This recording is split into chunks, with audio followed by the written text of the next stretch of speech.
The wind died just after dawn, leaving the Arizona Territory to reckon with what the storm had left behind. This was April, 1873, the air, thick with pulverized red rock, tasted of iron and grit. The trail that wound between the dying town of Lantern Ridge and the low cleft of Dry Arrow Basin was gone, buried under a fine silt that choked the life from everything it touched. What remained was a graveyard of ambition. The skeletons of saguaros, ripped from their shallow roots, lay like fallen giants. Scraps of cured cowhide, torn from some long-gone traveler's wagon, were baked into the cracked earth, brittle as old parchment. The silence was absolute, a heavy blanket pressed down upon the land. In the middle of this desolation sat the wagon, or what was left of it. One wheel was shattered, the axle snapped clean, the canvas canopy ripped away to reveal the merciless white sky. It was a monument to bad luck, a final punctuation mark at the end of a desperate sentence, pressed against the useless wheel. Naomi Price held her daughter. Naomi was in her late 20s, though the desert sun and a deeper, colder fear had etched lines around her eyes that belonged to a woman twice her age. Her gray woolen dress, once respectable, was now thin and torn at the knee, stained with alkali dust. Her hands, wrapped tight around the small body of her child, were raw. Elodie, at 6 years old, was a still, quiet weight. She had stopped crying 2 days ago. Now, she just shivered. Her small face burrowed into the hollow of Naomi's collarbone. Naomi felt the child's ribs sharp against her own, a terrible arithmetic of starvation. Her own stomach was a tight, agonizing knot. The hunger had passed beyond pain. It was a cold, hollow vacuum that was slowly draining the strength from her limbs and the hope from her mind. Her lips were split, the taste of her own blood metallic on her tongue. Her eyes, sunken and dark, scanned the empty horizon. There was nothing, only red dust and heat. Then, a sound. It was faint at first, muffled by the sand. A rhythmic thud, steady, relentless. Hoofbeats. Naomi's heart seized. Out here, a rider was not salvation. A rider was a vulture, circling what was weak. She tightened her grip on Elodie, pulling the child's thin blanket higher. She tried to stand, pushing against the splintered wagon bed. Her knees trembled, threatening to buckle. She braced herself on the broken wheel, the sharp wood digging into her palm. The sound grew louder, closer. A single horse, moving at a steady walk. Not a gallop, not a pursuit. Then, just a traveler. The rider crested the low rise. He was a dark silhouette against the blinding sky. He paused, taking in the scene. The broken wagon, the woman, the child. Naomi's breath caught in her throat. Shame and desperation warred within her. The shame of her failure, the shame of her poverty. But the desperation was stronger. It pushed the words past her cracked lips, a sound barely louder than the dust settling. "We haven't eaten in 5 days," the widow whispered. It was a confession, a plea, an admission of total defeat. The rider nudged his horse forward, stopping a dozen yards away. He sat in the saddle, unmoving, watching her. He was a rancher, by the look of him, a man in his early 30s, with shoulders broad enough to block the sun. His coat was dusty leather, worn at the elbows. A wide-brimmed hat was pulled low, its shadow cutting across his face, leaving only a strong jaw darkened by sun and stubble. Naomi could not read his intentions. She could only see his eyes, fixed on her from beneath the shadow of the brim. They were wary, the eyes of a man who had seen too much trouble, but they were not cruel. They held a flicker of something she dared not name. Compassion. He swung his leg over the saddle. The groan of leather was loud in the stillness. He did not speak. He walked to his horse's flank, unstrapped a saddlebag, and pulled something from it. It was a loaf of bread, or half a loaf, wrapped in a piece of cloth. It was old, dark, and looked heavy as a stone. He broke it in half. The sound of the crust cracking seemed to echo across the basin. He walked toward her, slow, his hands clearly visible. He stopped just out of her reach and held out one of the halves. He offered it not with one hand, as one tosses a bone to a dog, but with two, as if he were handing her something of great weight and value. A testament. Naomi stared at the bread. Her hand trembled violently. This was food, real food. She took a half-step forward, her fingers uncurling. She snatched it from him, pulling it close to her chest. She turned immediately to Elodie, breaking off a small piece. "Eat, baby," she murmured, her voice thick. "Eat slowly." Elodie's eyes widened. She took the crust, put it in her mouth, and began to chew with a slow, deliberate agony. Tears welled and spilled down her dusty cheeks, tracing clean paths through the grime. Only then did Naomi permit herself a piece. She tore a small crumb from the edge and placed it on her tongue. The bread was dry, coarse, but as it softened, it was the most profound relief she had ever known. She looked up at the man, who had not moved. He was still watching them. They held each other's gaze over the small, chewing child. It was a long, silent moment of appraisal. Gage Hollister looked at the widow and saw more than just hunger. He saw the bruising around her eyes, the way her hand instinctively covered a tear in her bodice. He saw an exhaustion that went bone deep, the kind that came not just from starvation, but from running far and running fast, from something much worse than a broken axle. Naomi looked at the rancher and saw more than just a man with bread. He was armed. A worn pistol grip jutted from a holster on his hip, but his hands were steady at his sides. He had not asked her name. He had not asked what broke the wagon. He had not asked where her husband was. He had simply seen the need and met it, in his quiet, weathered face. She saw not just food, but the possibility of a roof, the chance to survive one more night. Gage finally broke the silence. His voice was hoarse, raspy from the dust. "I've got a ranch," he said, nodding toward the north. "Dry Arrow Basin." He spoke in short, practical sentences. "The roof is sound, the barn is windtight, the hearth has fire." He glanced at Elodie, who was now clutching the rest of her bread, watching him with wide, solemn eyes. "If you've got nowhere to go, you and the little one can ride with me," he added, almost as an afterthought. "For now." Naomi froze. The bread felt heavy in her hand. The offer hung in the air. A bridge over a chasm. But the West was not kind to women traveling alone. Kindness from a strange man often had a price she had paid before and sworn she would never pay again. A ride could mean anything. It could mean trading one prison for another. She looked from the man's steady gaze to the half-eaten bread, then down to Elodie, who had leaned her head against Naomi's leg, her small body finally relaxing with the first hint of sustenance. She looked at the man's hands. They were calloused, scarred, the knuckles split. They were the hands of a man who worked the land, not the soft, manicured hands of the man she had fled. Her suspicion was a shield she had carried for months, but the starvation was a terrible, driving force. And his eyes, they were honest, tired, perhaps, but honest. The suspicion did not fade, but it lost the battle. Naomi let out a breath she felt she had been holding for a year. She whispered, as if signing a contract with fate itself. "Just until I can stand on my own feet."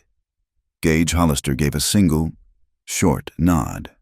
He accepted the terms. He turned to his horse, then paused and looked back at Elodie. Without a word, he moved forward, bent down, and gently scooped the child into his arms.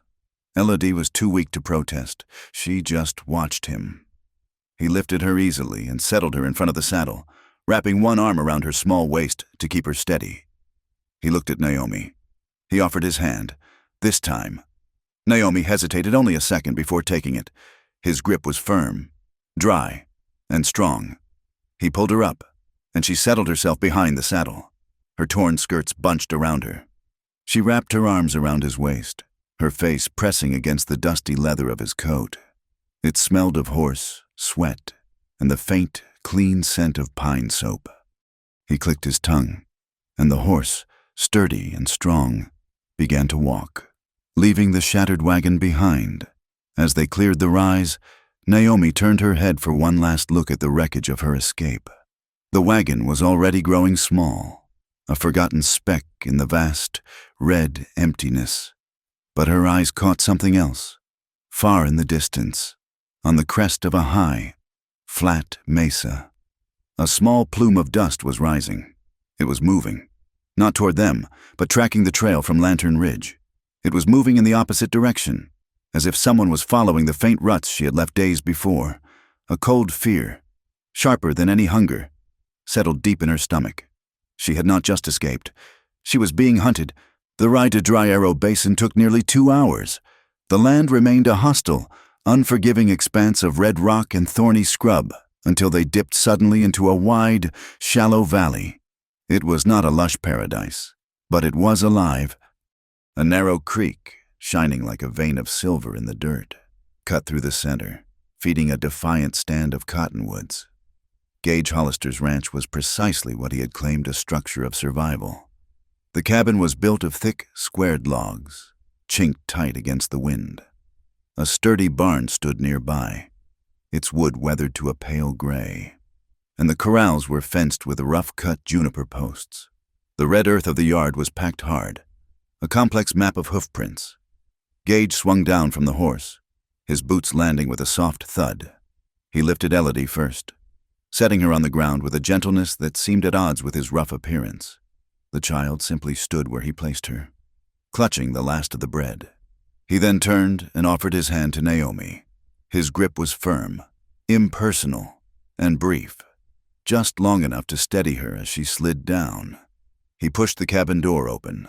The iron hinges let out a low, mournful groan. Naomi hesitated on the threshold before stepping inside. The air in the single room was heavy with the smells of a man living alone, dry pine, the metallic tang of rust from the cold stove, and the faint, stale scent of old cornbread. It was a room stripped of all comforts. A long, rough-hewn table dominated the center, flanked by only 2 chairs. One looked solid, the other listed dangerously to one side. Against the far wall sat a narrow, single bed frame, the thin mattress covered by a single, dark wool blanket. The hearth was a black square filled with gray ash. There were no curtains on the one small window, no rugs on the floor, no pictures on the walls. It was a place of function, not feeling. Night fell with the swiftness of an axe. The desert heat vanished, replaced by a biting cold that seeped through the log walls. Gage lit the iron stove, and the small room slowly filled with a dry, welcome warmth. He produced a tin of beans and a leather pouch of hardtack, setting them on the table, as Naomi coaxed Elodie to eat, the child's head nodding with exhaustion. The unspoken question of the single bed filled the silence. Naomi's stomach tightened. She recognized this moment. This was when the terms of her rescue would be named, when the price for the bread and the ride would be stated. She braced herself, her spine stiffening, her hand resting protectively on Elodie's shoulder. Gage seemed to sense her tension, though he didn't look at her directly. He was checking the action on his pistol. "You and the little one take the bed," he said, his voice flat, matter of fact. Naomi blinked, unsure if she had heard him correctly. "What?" He motioned with his head toward the cot. "The girl needs a proper rest." He stood up, grabbing a thick, heavy horse blanket from a peg by the door and slinging it over one shoulder. He picked up his rifle. Where will you sleep?" Naomi asked, her voice barely a whisper. "Porch is fine." She looked at the door, where the wind was already whistling, forcing drafts of cold air through the cracks. "But the cold," she protested weakly. "The storm." "I've slept in worse," he said, cutting off the argument. "A lot worse." He walked to the door and paused, his hand on the latch. "There's a bar on your side. Use it." He stepped out onto the porch and pulled the heavy door shut. A moment later, Naomi heard the unmistakable sound of the outer bar sliding into place, locking him out. She sat heavily on the edge of the cot, the springs groaning beneath her. She was stunned into silence. He had asked for nothing. He had given them the fire, the food, and the only bed, and had taken the cold and the hard boards of the porch for himself. It was a gesture of selfless decency, a kindness utterly devoid of transaction. It was so alien to her recent experience, so contrary to the powerful men she had been forced to appease with smiles and strained politeness, that she felt a sudden, sharp urge to weep. She laid Elodie down on the cot. The mattress was thin, rustling with straw, but it was soft, and it was safe. The child curled into a tight, small ball, her frail body looking lost under the heavy wool. Naomi tucked the blanket around her thin shoulders. A dry, hacking cough suddenly escaped Elodie's lips. It was a small, weak sound, but it cut through Naomi in the quiet room. Then came another, the rasping sound of lungs coated in dust and exhaustion. Naomi did not sleep. She pulled the one good chair close to the bed, feeding small sticks of juniper into the stove, keeping the fire just high enough to fight the encroaching cold. She listened to the wind howling outside the cabin, a high, lonely shriek that sounded like a warning. Every time Elodie coughed, Naomi's heart clenched with a familiar, icy fear. She felt the terrifying fragility of their existence. This cabin, this man, they were a temporary reprieve. But she knew disaster, whether in the form of the wilderness or the men she fled, was waiting just beyond the light of the fire, waiting for her to lower her guard. She watched the small flames dance, counting her daughter's shallow breaths, willing the dawn to come. Hours passed. She must have dozed. Her head slumped against the chair's hard back. She awoke with a start to a new sound. It was coming from the porch, a quiet scraping. She went rigid. She held her breath, listening. It wasn't the sound of an animal. It was methodical. She crept to the small, grime-caked window and peered through a clear patch in the corner. By the slivered light of a shielded lantern, she saw Gage. He was not sleeping. He had the broken chair braced against the cabin wall and was carefully, painstakingly, whittling a new piece of wood to brace the shattered leg. His large, calloused hands, which she had seen handle a horse and a gun with such ease, moved with a surprising, focused care. She watched him test the leg, pressing his full weight onto it until he was satisfied. He set the chair down, but he did not go to his bedroll. He picked up something else from his saddlebag. It was an old, moth-eaten wool shawl. Using a thick needle and some kind of coarse, dark thread, he began to mend it. His stitches were large, clumsy, and uneven, the work of a man who knew ropes and leather, not cloth. Yet he persisted, his brow furrowed in concentration under the lantern light. Naomi pulled back from the window, a strange, tight warmth spreading through her chest. He was fixing things, mending what was broken. He was not just offering them shelter for the night. He was, in his own silent, stubborn way, making a space for them. When she woke again, it was to daylight. The cabin was bright and warm. The first thing she registered was the smell not stale ash, but the rich, dark aroma of coffee and the savory scent of simmering beans. She turned. The stove was roaring. A blackened pot of beans bubbled on its surface. And Elodie was sitting up on the cot, her bare feet dangling.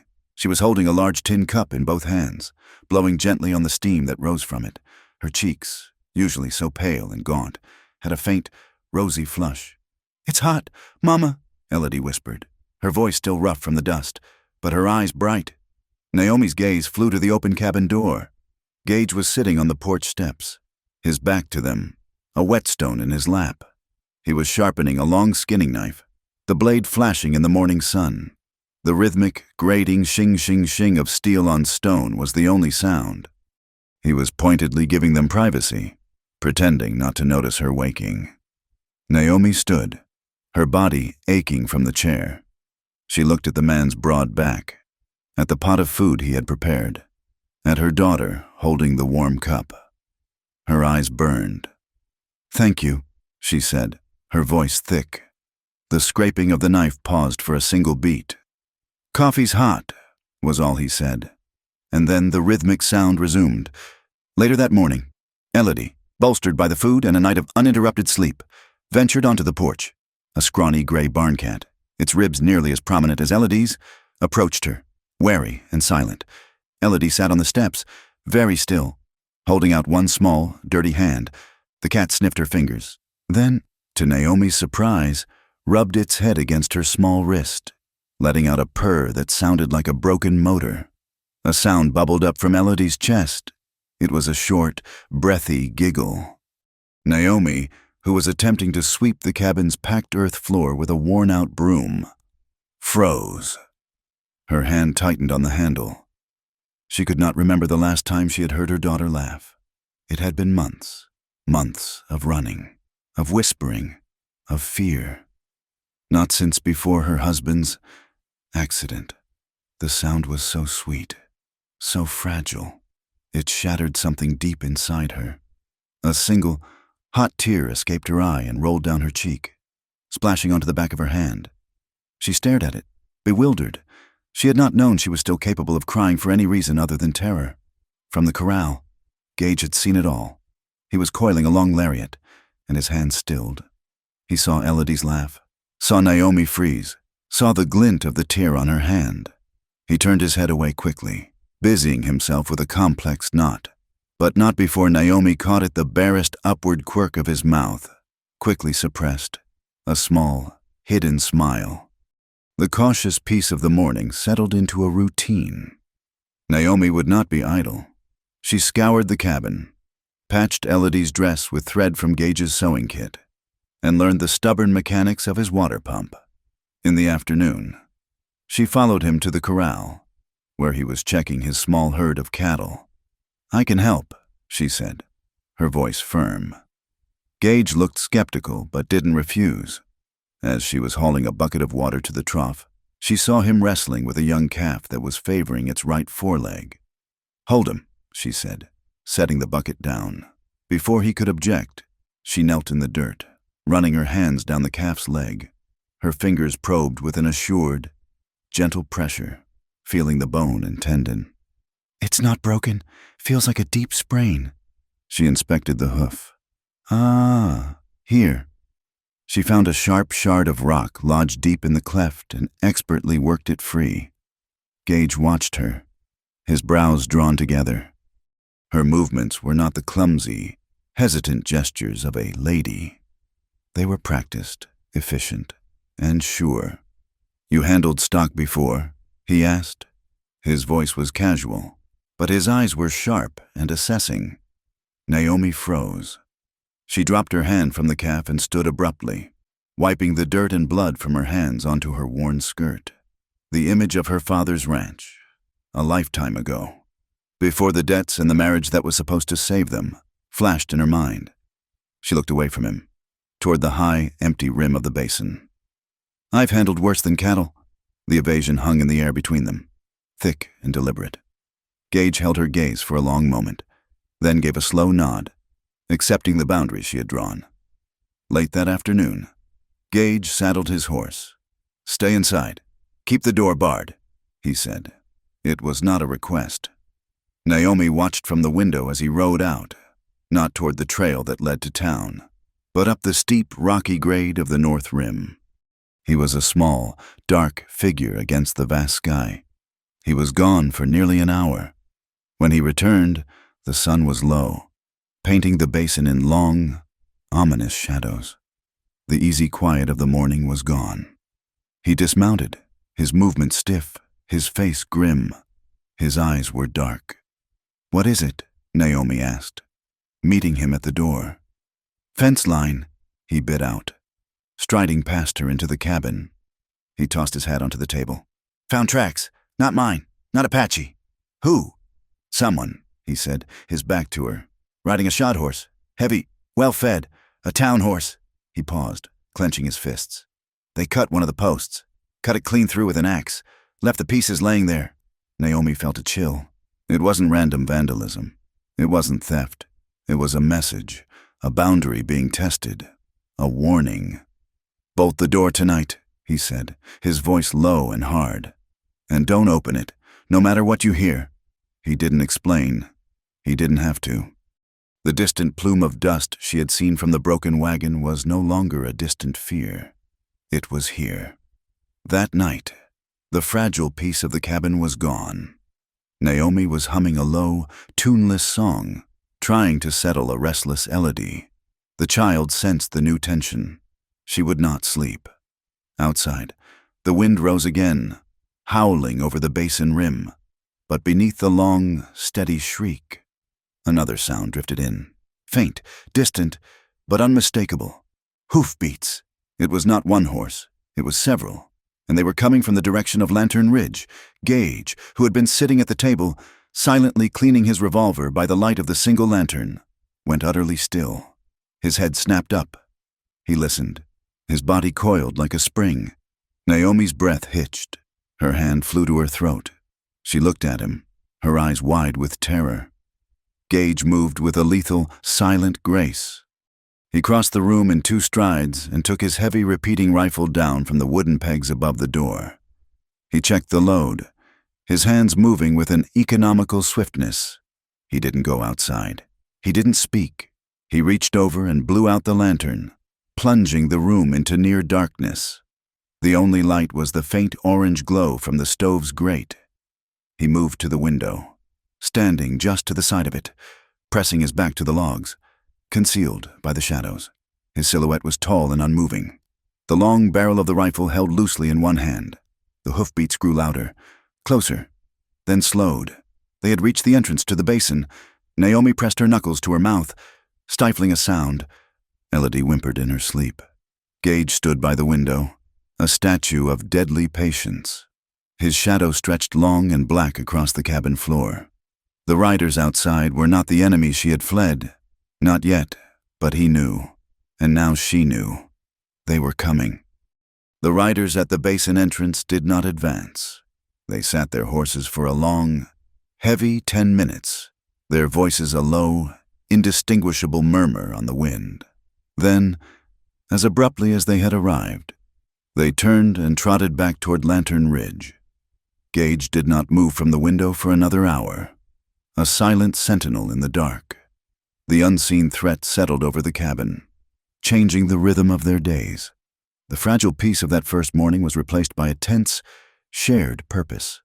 They were no longer just a rancher and 2 refugees. They were occupants of a small, wooden fortress. Days bled into a week, then 2. Naomi and Elodie began to weave themselves into the fabric of the ranch. The morning chill was no longer a terror, but a call to action. Naomi learned the stubborn squeal of the water pump, the exact heat the stove needed to bake a passable biscuit, and the sharp, milky smell of Gage's single cow at dawn. At first, her hands were clumsy. Milking the cow was an awkward, fumbling negotiation that left her wrists aching and her temper frayed. Her attempts at mending Gage's worn-out shirts were little better than her host's. But the clumsiness faded, replaced by an innate, forgotten competence. The way she handled the hot iron skillet, the efficiency with which she budgeted their dwindling flour, the straightness of her new stitches, it all spoke of a life before the gray. Ragged dress. It spoke of a time when she had managed a household, not just fled from one. Gage watched it all. He said little, but he noticed. He noticed she was no longer just surviving. She was nesting, imposing order on his bachelor's chaos. His own relationship with Elodie was transforming. The child, no longer skeletal, was now filled with a 6-year-old's boundless, quiet curiosity. One afternoon, Gage found her standing by the corral, watching his main riding horse, a big roan gelding named Rook. "He'll bite," Gage said, coming up behind her. Elodie didn't flinch. "No, he won't. He's just lonely." Gage paused. He looked at the girl, then at the horse. He knelt, bringing himself down to her level. "You want to pet him?" She nodded, her eyes wide. "You don't approach a horse like a dog," he said, his voice softer than Naomi had ever heard it. "You don't reach for his face." He gently took Elodie's small hand and flattened it. "Palm up. Let him come to you. Let him smell you." He guided her hand slowly toward the horse's neck, just under the jaw. "And you speak low, so he knows you're a friend, not a threat." Rook lowered his massive head, whiskers twitching, and snorted softly against Elodie's palm. A wide, delighted smile split the child's face, and she let out a tiny, breathless giggle. She began to pat his neck, whispering to him about the gray barn cat. She started giving the cattle names. "That one is Mr. Lumpy," she'd declare, pointing at a grumpy-looking steer. Naomi, hanging laundry on a line Gage had strung for her, heard him laugh. It was not the quick half-smile she had seen before.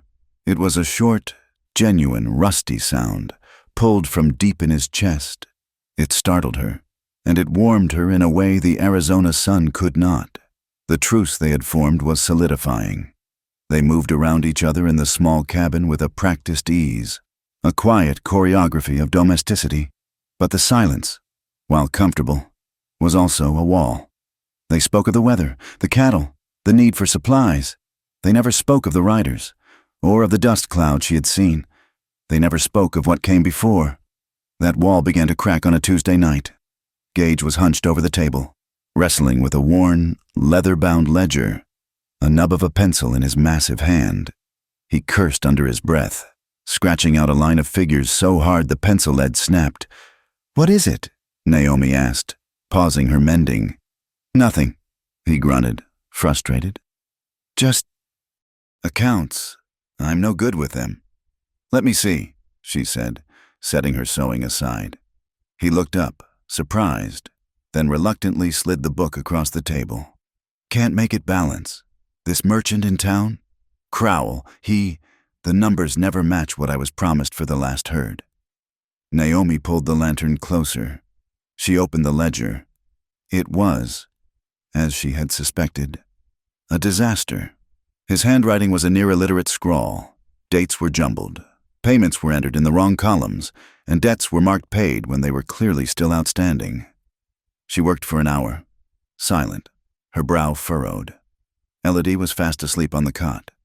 Gage sat across from her, sharpening the same knife he'd been sharpening that first morning.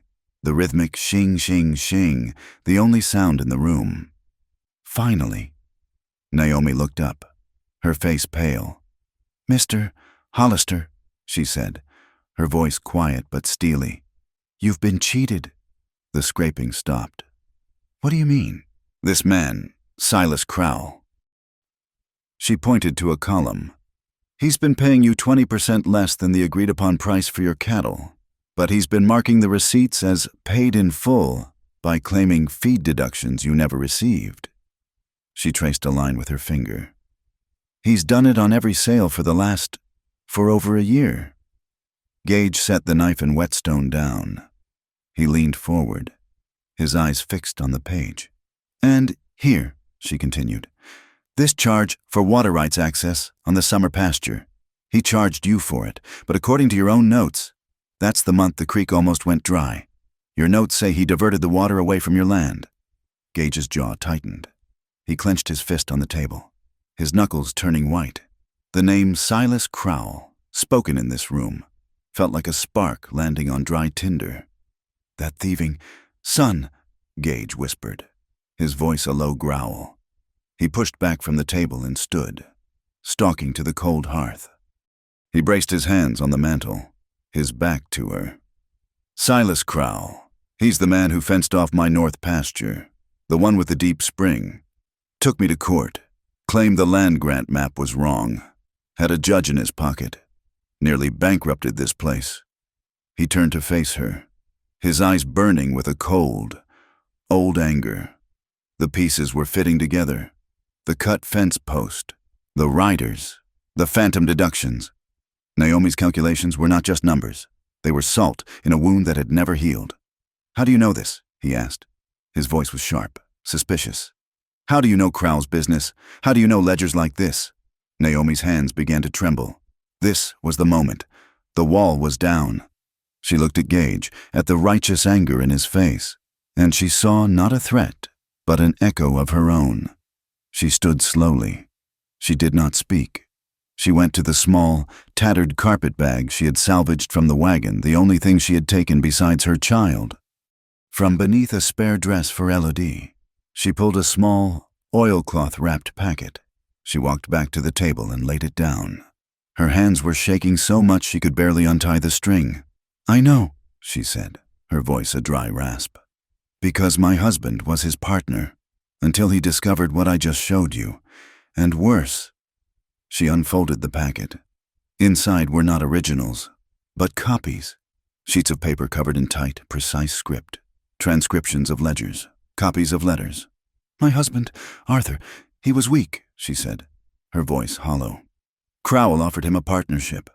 It was a chance to save our home, which my father had mortgaged. Arthur handled the books." She pushed a paper toward Gage. "He found the same things, but he also found this, a letter, signed by Silas, promising Territorial Judge Mayhew a 10% stake in a new land acquisition in exchange for a favorable ruling." Gage picked it up. His eyes scanned the lines. This is the ruling for my pasture."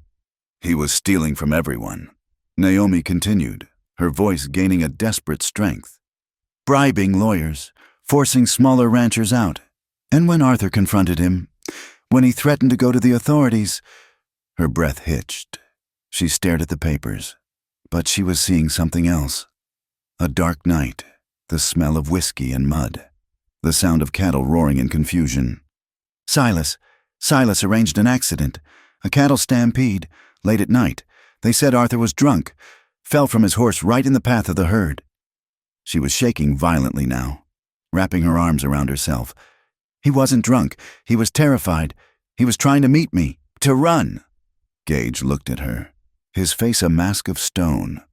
"You're telling me Crowell murdered your husband?" "He left me a widow," she whispered, tears streaming down her face now, hot and silent. "And then he came to the house, the night of the funeral." She stopped, her body rigid with the memory. She would not, could not, say what he had implied, what he had offered, what he had threatened to take as payment for her husband's debts. She didn't have to. She looked up, her eyes meeting Gage's, and the shame and terror were naked in her gaze. He smiled. That's what I remember. He smiled, and his eyes were so cold. He told me to be silent, for the child's sake. He said a word from him could have me declared an unfit mother and Elodie taken away. He said he owned this territory. He owned the sheriff. He owned the law. Gage stood very still, absorbing it. The shared name, the shared enemy. This was the source of the dust cloud. This was what she was running from. This was what he had been following her. "The papers," he said, his voice flat. "He's not after you. He's after these." "He's after both," Naomi said. "The papers prove he's a thief. I prove he's a killer." A long silence filled the cabin, broken only by the sound of Elodie turning in her sleep. Gage Hollister looked from the terrified woman to the incriminating papers, and the simmering resentment he had nursed for a year coalesced into a hard, cold knot of purpose. He did not move to comfort her.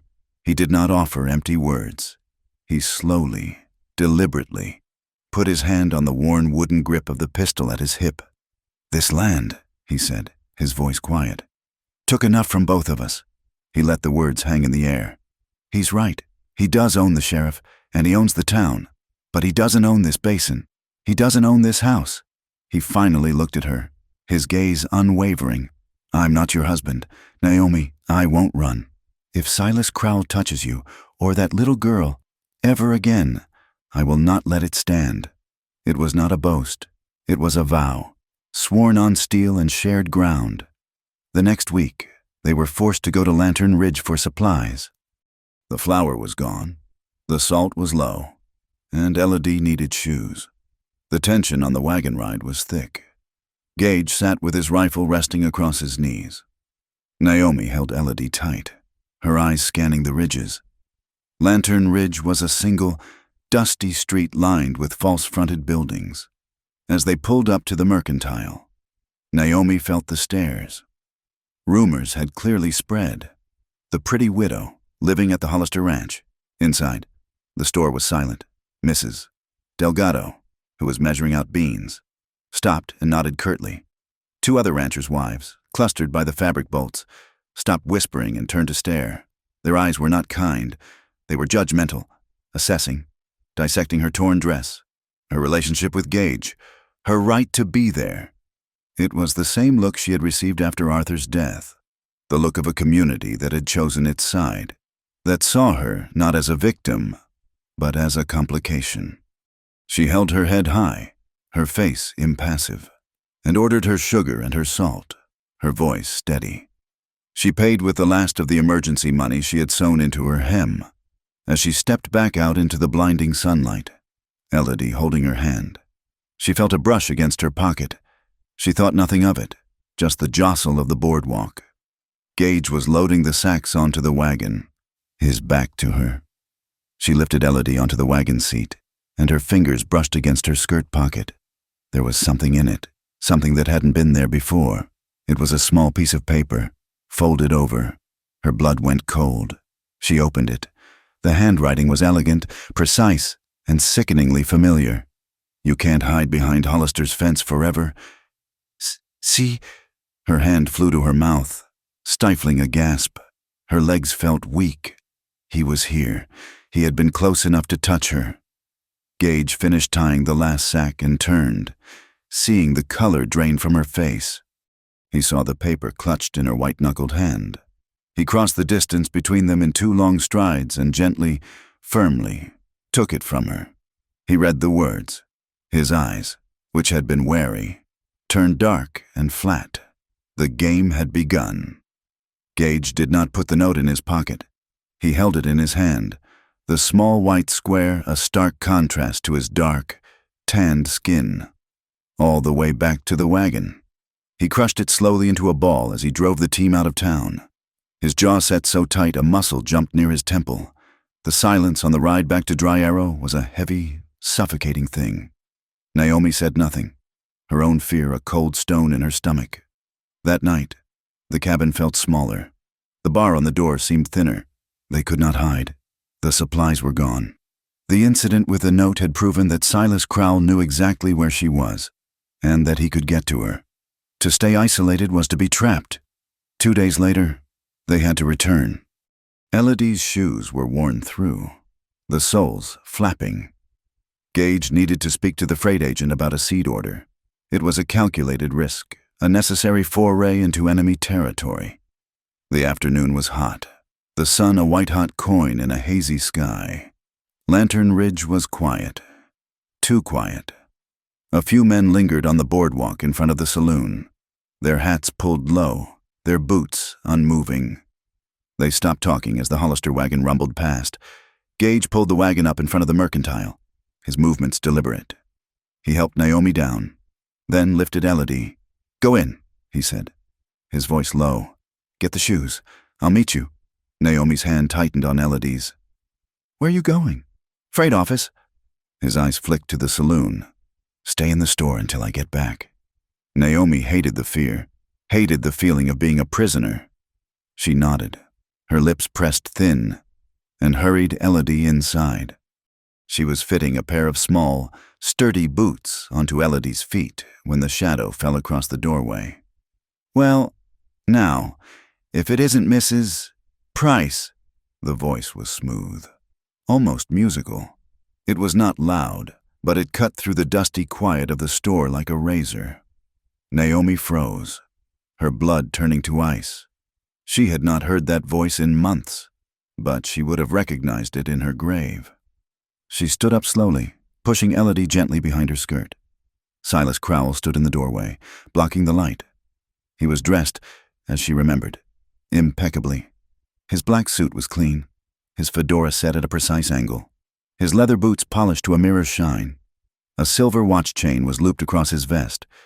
He looked utterly out of place in the dusty, failing town, a creature of wealth and power. And he was smiling. It was a clean, sharp smile that never, ever reached his cold, pale eyes. "I must say, Naomi," he said, stepping inside, his boots making a clean, sharp sound on the wooden floor. He removed his hat with a flourish. "The wilderness does not agree with you." His gaze drifted over her worn calico dress, her rough hands, and the visible fear she was fighting to control. "I do wonder, do you find yourself missing the, shall we say, more comfortable days? The soft beds and clean linens at the Crowell mansion?" He was taunting her, reminding her of what she had been, a privileged, powerless possession in his world. He was reminding her that he had owned her husband, and by extension, had owned her. Naomi's hand, hidden in the folds of her skirt, clenched Elodie's shoulder. She could feel the child trembling. Naomi took a deep breath, pulling strength from the very air he was poisoning. She would not be that woman again. She would not bow her head. "All I remember, Mr. Crowell," she said, her voice low, but carrying across the silent store, "is the price we paid." His smile faltered for a fraction of a second. Their eyes met, and in that instant, it was not a rancher and a widow in a dusty shop. It was a war of memory, of truth, of what he had done and what she refused to forget. "A price," he mused, recovering. "That has clearly not been settled in full." He took a step toward her. Naomi instinctively recoiled, pulling Elodie back. "Now, Mrs. Price," he began, his voice losing its pleasantry. Turning hard, he reached out, his manicured fingers intending to touch the sleeve of her dress. "Don't touch her." Gage's voice was not loud. It was flat, cold, and heavy as a chunk of iron. He was standing just behind Crowell, having come from the freight office. He was a stark contrast to the other man, Dusty, broad. His duster pushed back to reveal the worn grip of his pistol. Crowell turned, his smile returning, this time tinged with genuine amusement. "Ah, Mr. Hollister, the knight-errant. I was not aware that Mrs. Price's welfare was your concern." "She's under my roof now," Gage said. The words were simple, a statement of fact. Crowell's eyes narrowed. "Your roof, a charming, if temporary, arrangement. But I believe she has something that belongs to me, a misunderstanding from her late husband's affairs. Stay away from her."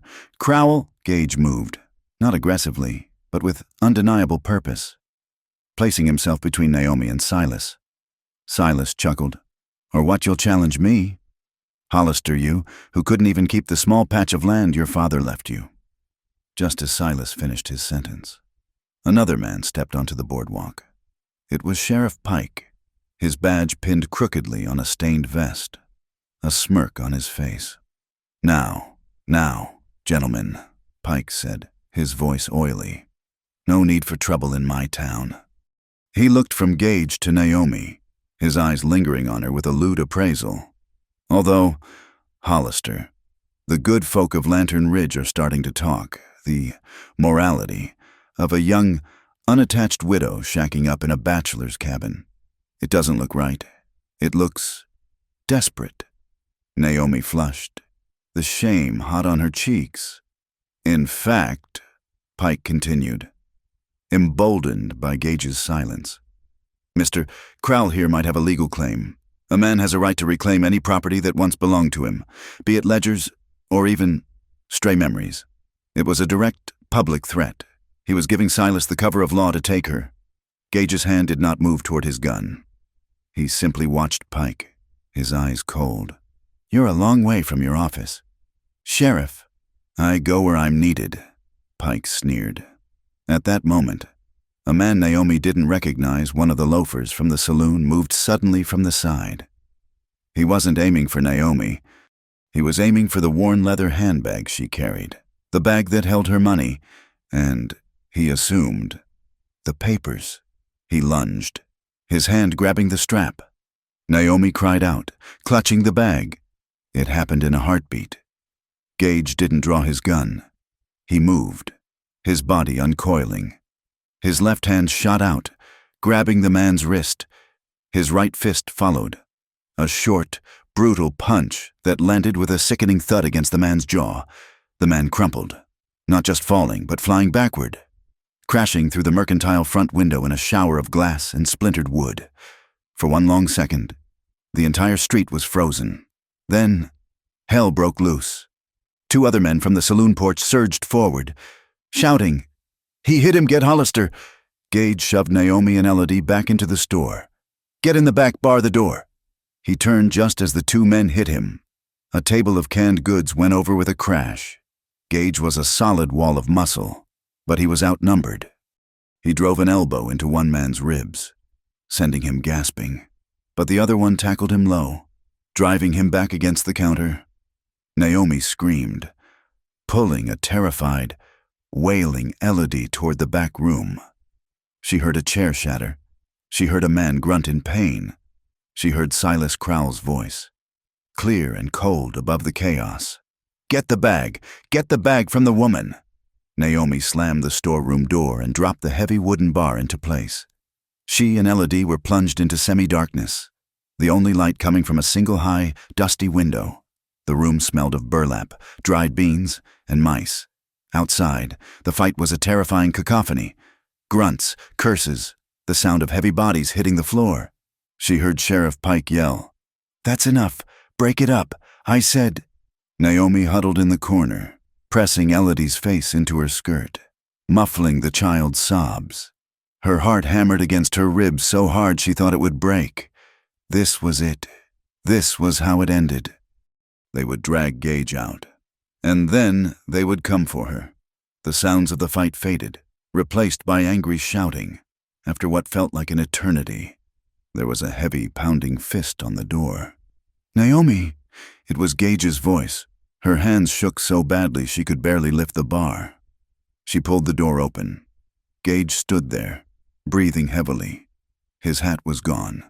His lip was split and bleeding freely, and a long, ugly gash was laid open on his cheekbone. But he was standing. Behind him, the store was destroyed. Sacks of flour were torn open, their contents white on the floor like snow. Tins were scattered.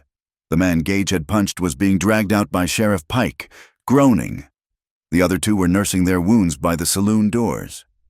Silas Crowell stood untouched on the boardwalk, calmly brushing a speck of dust from his sleeve.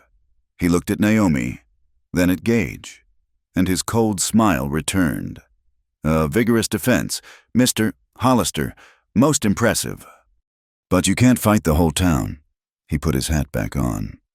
"We will conclude our business later." He turned and walked away, Sheriff Pike scurrying at his side. Gage grabbed the new boots and Elodie's old ones, paid the stunned shopkeeper, and marched Naomi and Elodie to the wagon. The ride back to Dry Arrow was silent, broken only by Elodie's quiet, hiccuping sobs. When they reached the cabin, Gage put Elodie on the cot. The child was asleep from sheer emotional exhaustion before her head even hit the thin pillow. Gage went to the water basin, sluiced his face, and winced as the cold water hit the open cuts. Naomi watched him, her body trembling with a cocktail of rage, fear, and a strange, new, and terrifying gratitude. He hadn't run. He had stood his ground.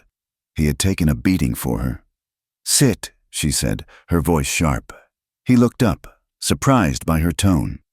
"Sit down at the table." She retrieved the mending kit, the same one he had used to fix her shawl, and a clean rag. She poured water from the kettle, which was thankfully still warm, into a small bowl. He obeyed, sitting heavily in the chair, his movements stiff. He looked tired. The fight drained out of him, leaving only the pain. She came to him, dipped the rag, and gently, her hand shaking, touched it to the cut on his lip. He flinched, sucking in a sharp breath. "Hold still," she commanded. Though her own heart was racing, she began to clean the long gash on his cheek. It was deep, still oozing blood, and would need stitches. Her fingers brushed his skin, the rough stubble of his jaw, the surprising warmth beneath the blood and grime. He sat perfectly still, his eyes fixed on the tabletop, his breath steady. The air in the small cabin was thick, charged with everything that had happened, with everything they were not saying. She was so close she could smell the dust on him, the metallic tang of his blood, the clean, pine soap scent of his skin.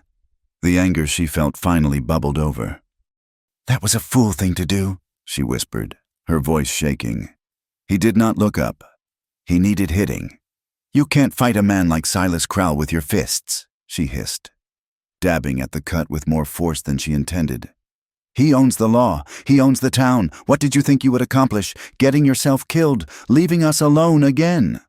The last word hung in the air, raw and accusing. Gage's head snapped up. His eyes, dark and intense, met hers. They were inches apart. "I won't stand by," he said. his voice a low, rough growl. "And watch him touch you." His words hit her like a physical blow, stealing her breath. The anger in her evaporated, replaced by something else, something warm and aching that spread from her chest outward. He hadn't been defending his pride. He had been defending her. They stayed like that for a long moment, caught in each other's gaze. His breath, warm and carrying the scent of coffee, fanned her cheek. Her hand was still pressed to his face. It needs a needle," she finally managed to say, her voice barely a whisper. She pulled her hand back as if his skin had burned her. She threaded the needle, her fingers clumsy. "This will hurt." "It's not the first time," he said, his eyes never leaving her face. She steeled herself and pushed the needle through his skin. He did not flinch, though she saw his jaw clench. She made the first stitch, then the second, her movements becoming more practiced, her focus narrowing to the small, precise task. His blood, dark and red, welled up around the thread, and a single drop fell. Landing on the back of her hand, she froze. The sight of it, his blood, on her skin sent a jolt through her. She was suddenly back in the mud, in the dark, screaming for Arthur. She remembered the sight of her husband's body, broken and trampled, the blood washed away by the rain, a death of cowardice and abandonment. She looked at the man in front of her. This blood was different. This was blood shed in her defense. This was the blood of a man who stood between her and the darkness, not one who was consumed by it. Her hand trembled. A tear she hadn't known was coming spilled over and splashed onto his cheek, mingling with the water and the blood. He saw it. His expression softened, the hard lines around his eyes easing. She finished the last stitch, her breath catching in her throat. She knotted the thread and, with shaking fingers, cut it free. Her hand lingered, her thumb gently wiping away the tear track and the blood stain from his cheek. "Thank you," Gage whispered. His voice was rough, barely audible. His breath touched her lips. He had not moved, but the air between them was gone. She looked from his eyes to his mouth, the one she had just sewn shut. Without thinking, without deciding, she felt her body leaning in. He met her halfway, his head tilting just slightly. She could feel the heat radiating from him. His lips were chapped, still swollen, and they were a fraction of an inch from hers. She closed her eyes. A small, dry cough echoed from the cot in the corner. Elodie. It was as if a bucket of ice water had been thrown over them. Naomi sprang back, her hand flying to her chest. Gage jerked back, wincing as the sudden movement pulled at his new stitches. He stood up from the table too quickly, knocking the chair backward. The spell was shattered, leaving an awkward, humming silence in its wake. I should check the stock," Gage mumbled, not looking at her. He grabbed his hat, the one he'd lost in the fight, and recovered and fled the cabin, letting the door slam shut behind him. Naomi stood by the table, her entire body shaking. Her fingers rose to touch her own lips, which still tingled with the promise of a touch that had never come. Later that night, long after Elodie had been fed and settled back into a deep sleep, Naomi saw Gage was not on the porch. He was sitting at the table, the lantern turned low. The oilcloth packet was spread open in front of him. He was not looking at his own ruined ledger. He was studying the copies she had brought, the letters, the false receipts, the proof of Silas Crowell's empire of theft. She watched him from the shadows by the cot. His face, illuminated by the low, flickering light, was hard and still. The swollen lip and the fresh, dark stitches on his cheek gave him a dangerous, brooding look. His eyes were not the eyes of the quiet rancher who had taught her daughter to pet a horse. They were sharp. They were calculating. They were the eyes of a man seeing the blueprint of his enemy. Revenge, she realized, was no longer an abstract idea, a desperate wish for justice. It had a face, a name, and now, in Gage Hollister's hands, it had a map. He was no longer just protecting his land. He was planning to take back what Crowell had stolen, and he was doing it for both of them. The morning after the fight, the near kiss hung in the air between them like smoke.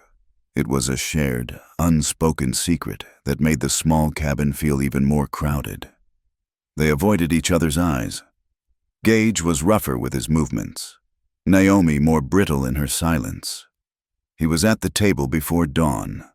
The oilcloth packet of her copied papers spread out under the lantern. When she rose to start the fire, she saw he had not slept. "Fists won't work," she said, her voice quiet in the pre-dawn chill. He looked up, his face harsh, the new stitches on his cheek standing out dark and angry. "I know that." She came to the table and laid her hand on the first page. "But this will—" She began to lay them out, one by one, her finger tracing the lines of ink. "This is his signature from a letter to my father, years ago. This," she pointed to a different ledger sheet, "is the forgery he used for the land grant deeds. They don't match." She moved to another page. "This is the entry for the bribe to Judge Mayhew. And these," she tapped a stack of receipts, "are the false charges he's been leveling against you. And against the Delgados? And the McCraes? He's been stealing from this entire basin for years. It's his word against ours." "Naomi," Gage said, his voice a low growl of frustration. "He owns Pike. He owns the law in Lantern Ridge." "Not all the law," she countered, her eyes bright with a cold, clear fire he had not seen before. "Not the territorial judges, the ones who answer to Santa Fe. Not to him. If we can get this—" She swept her hand over the papers. "In front of a man like Judge Bywater. Silas won't just lose land. He won't just go to jail. He'll lose everything." Gage stared at her. He had lived his whole life with a deep, ingrained mistrust of the law, seeing it as a tool for rich men like Crowell to steal from men like him. But he could not deny the fierce, unbending certainty in her face. He had seen her tremble in fear. He had seen her weep in despair. But this woman, this strategist with iron in her spine, was new, and he respected her. "All right," he said, giving a single, decisive nod. "We do it your way." They could not fight this alone. Their first stop was the Delgado Ranch, 2 miles down the creek. Miguel Delgado was a proud, older man who had been wary of Hollister for years over fence line disputes. He came to the porch, his eyes suspicious. "Hollister," he said, not inviting them in. "We're not here about water." "Miguel," Gage said, "we're here about Silas Crowell." Delgado's face darkened. Naomi stepped forward, holding out one of the copied ledger pages. "Mr. Delgado, my name is Naomi Price. My late husband was Arthur Price, Mr.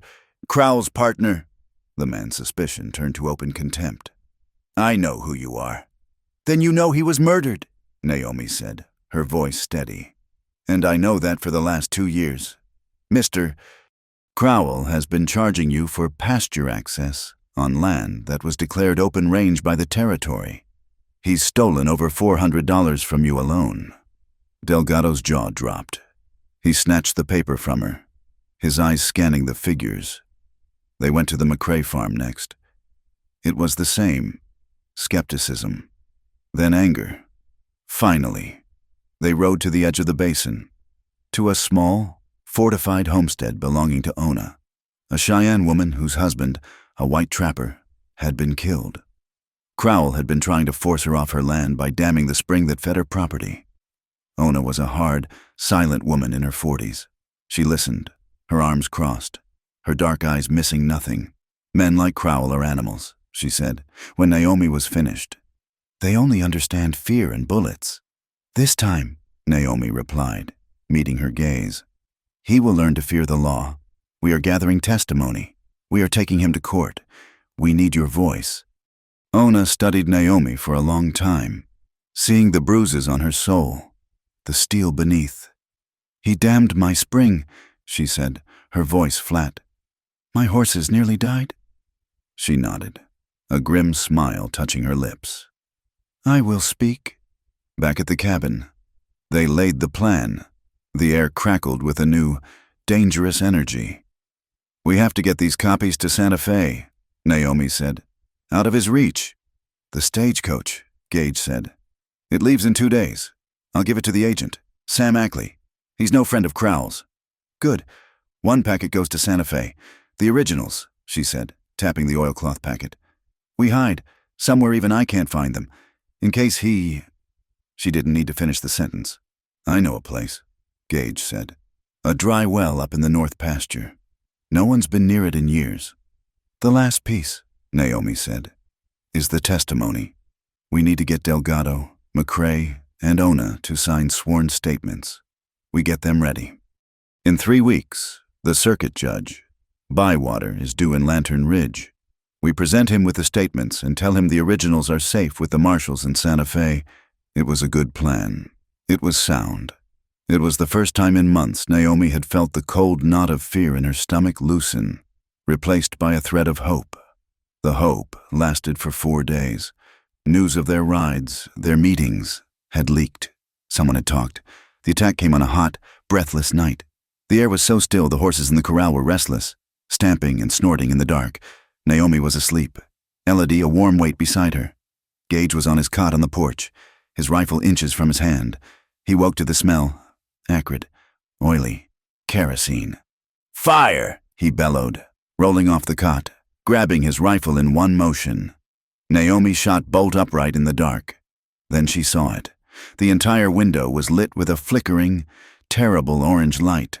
"The barn!" Gage roared. "Get Elodie, get out of the cabin. Run for the creek and stay down." Naomi snatched her terrified, screaming daughter from the bed, wrapped her in a blanket, and burst out the door. The heat hit her like a physical blow. The barn, not 30 yards away, was an inferno. Flames licked 100 feet into the night sky, devouring the dry wood with a deafening roar. Trapped inside, the cattle were screaming, a sound of pure, animal terror that would haunt her for the rest of her life.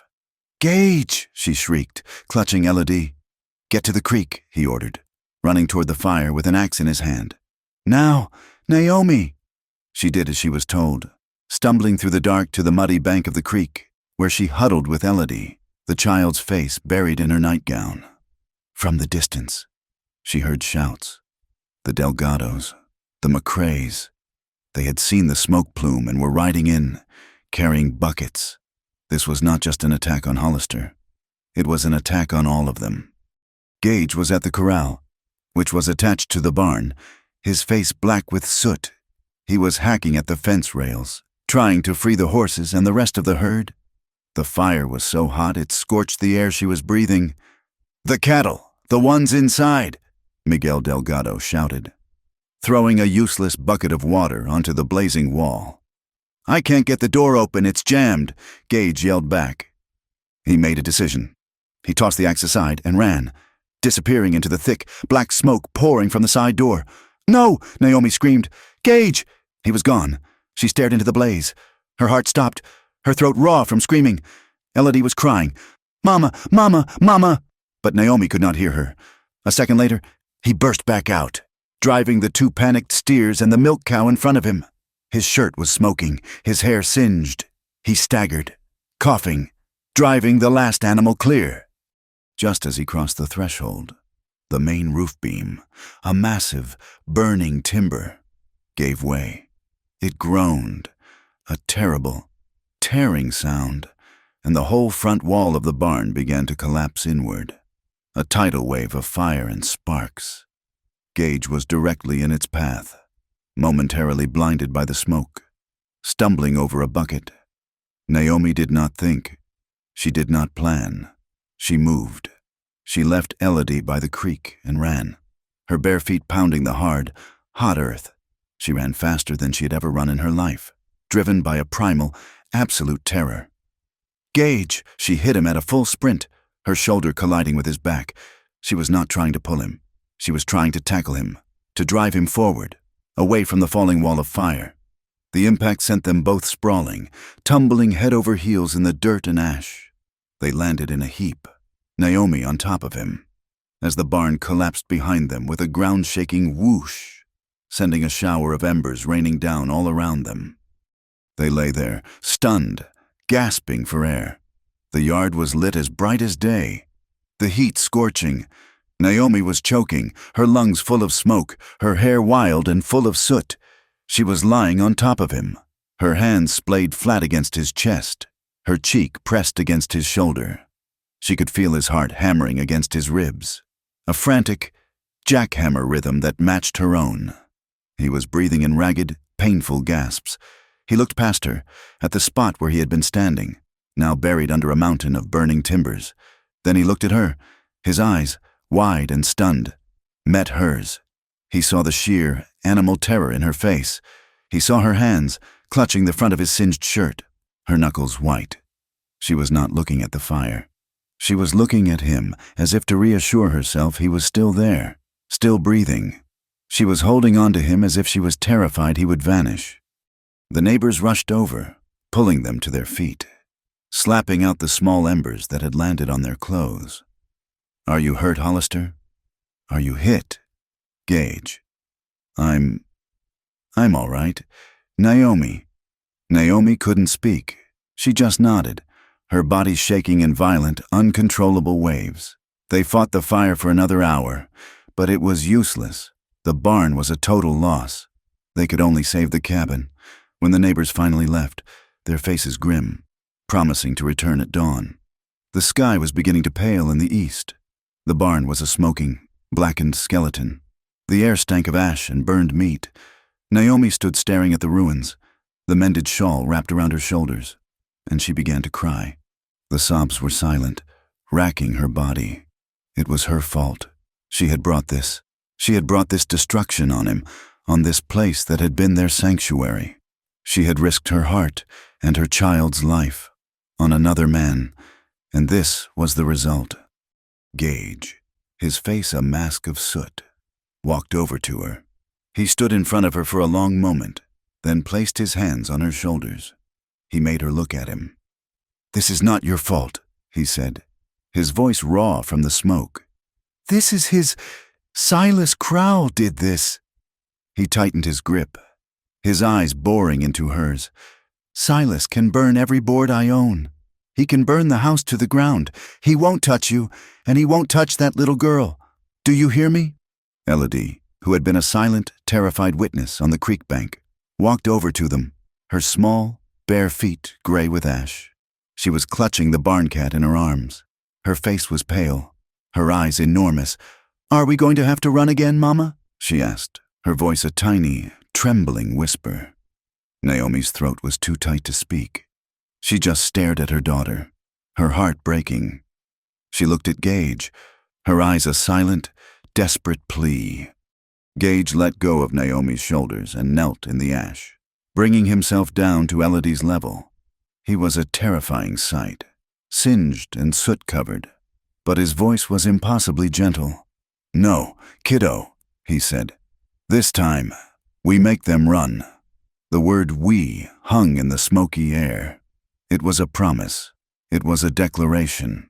It was the moment the three of them, a broken widow, a terrified child, and a scarred rancher, became a fortress.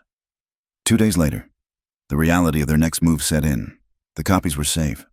On their way to Santa Fe, the originals were buried, but the legal fight was still ahead. Gage was pacing the small cabin, his new injuries making him stiff. "Naomi," he said, stopping in front of her. He looked awkward, his face grim. "About the judge. What Pike said in town about the morality. Crowell will use that." Naomi paled. "What do you mean?" "He'll paint you as a lewd woman," Gage said, his words blunt. "He'll say you're unfit. He'll say your testimony is the word of a desperate woman shacking up with a man who's not her husband. It's a lie. It's filth. But it's how he'll fight. He'll try to take Elodie. He'll try to discredit you." He took a deep breath, clearly hating what he was about to say. "But if you carried my name, the judge might look different at you. He'd have to, it would protect you. It would protect your testimony." Naomi stared at him, stunned. The name, Hollister, the thought of it was a sudden, physical shock. It felt like a warm, strong hand on her back. It felt like safety. It felt like an anchor, and that terrified her. "No," she whispered, her voice shaking. Gage looked wounded. "Naomi, it's just a... No." Her voice was stronger now. She stood. "I told you I needed to stand on my own feet. I will not use a marriage as a shield. I will not trade my name for protection. I did that once. "I will not," she said, her voice cracking. "Do it again." It was a refusal, but her eyes never left his. Her mind had said no, but her heart, which had stopped beating when she saw him run into that fire, was behaving as if the matter was already settled. The following day, they rode out to Ona's homestead to get her signature on the final affidavit. The ride was tense, the air between them still thick with his proposal and her refusal. On the way back, as they passed through a narrow, rocky canyon, Gage suddenly reined in his horse, his hand going to the pistol at his hip. "What is it?" Naomi asked. Pulling her own horse up, Gage was staring at the base of a tall rock spire. There, sitting just off the trail, was a small, deliberate pile of stones. 3 flat rocks, with a smaller, sharp one placed on top, pointing north. "That's not natural," Gage said, his voice dangerously quiet. "That's a marker, a bounty man's sign." He looked at her, and the fear in his eyes was colder than the fire had been hot. "He's not just trying to scare you anymore. Naomi? He's put a price on your head, and on those papers. This isn't just a ranch war anymore. He's brought in the hunters." The bounty hunter's marker changed everything. The threat was no longer a distant plume of dust or a cut fence post. It was a man, a professional, hired to hunt her down. The simmering tension between Gage and Naomi, thickened by his refused proposal and the memory of the almost kiss, was now overshadowed by a cold, sharp-edged fear. They lived on a knife's edge for a week. Gage never left the ranch. He and Naomi moved with a grim, synchronized purpose, taking turns on watch. He'd sit on the porch through the first half of the night, his rifle across his lap. Then Naomi would take over, sitting in the dark cabin, watching the moonlit basin through the window. The fire banked low until dawn. They barely spoke, but in their shared watches, a new, deeper bond was forged, the silent, profound trust of soldiers in a trench. Then the sky turned yellow. It began as a strange, greenish light in the late afternoon. The air grew heavy, still, and suffocatingly hot. The horses in the corral became frantic, running the fence line, their tails clamped low. "Get inside," Gage said, his voice flat, his eyes on the bruised, swirling clouds in the west. "Get Elodie. Put her in the center of the room, away from the window and the hearth." "What is it?" Naomi asked, though she already felt the answer in her bones. "A second storm," he said, his face grim. "This one's not dust, it's water." He was right. The first gust of wind hit the cabin like a solid fist, making the log walls groan. A split second later, the sky opened. It was not rain, it was a deluge, a solid, blinding sheet of water that turned the red dust of the yard into a roiling, muddy river within seconds. The wind didn't just howl, it shrieked, a high-pitched, tearing sound that sounded like the sky was being ripped apart. The tarp on the hay. Gage roared over the din, grabbing his coat. "The chickens!" Naomi yelled back, snatching her own heavy, mended shawl. "Elodie, stay there!" Gage commanded the terrified child, who was huddled on the cot, her eyes wide. "Don't move. You understand me. You are safe in here." Then they were out in it, running, fighting the storm. They were a team, moving without discussion. Gage fought to lash down the canvas tarp over the precious few bales of hay they had left, the wind tearing the heavy material from his grasp. Naomi, soaked to the skin in an instant, chased the terrified chickens, grabbing them one by one and throwing them into the small, secure lean-to. The wind drove the rain sideways, stinging like needles. A loose shutter on the cabin tore free from one hinge and began to slam violently against the wall. "I'll get it!" Gage yelled, fighting his way through the mud. Naomi ran to help him, bracing her shoulder against the wood while he fought to secure it with a piece of rope.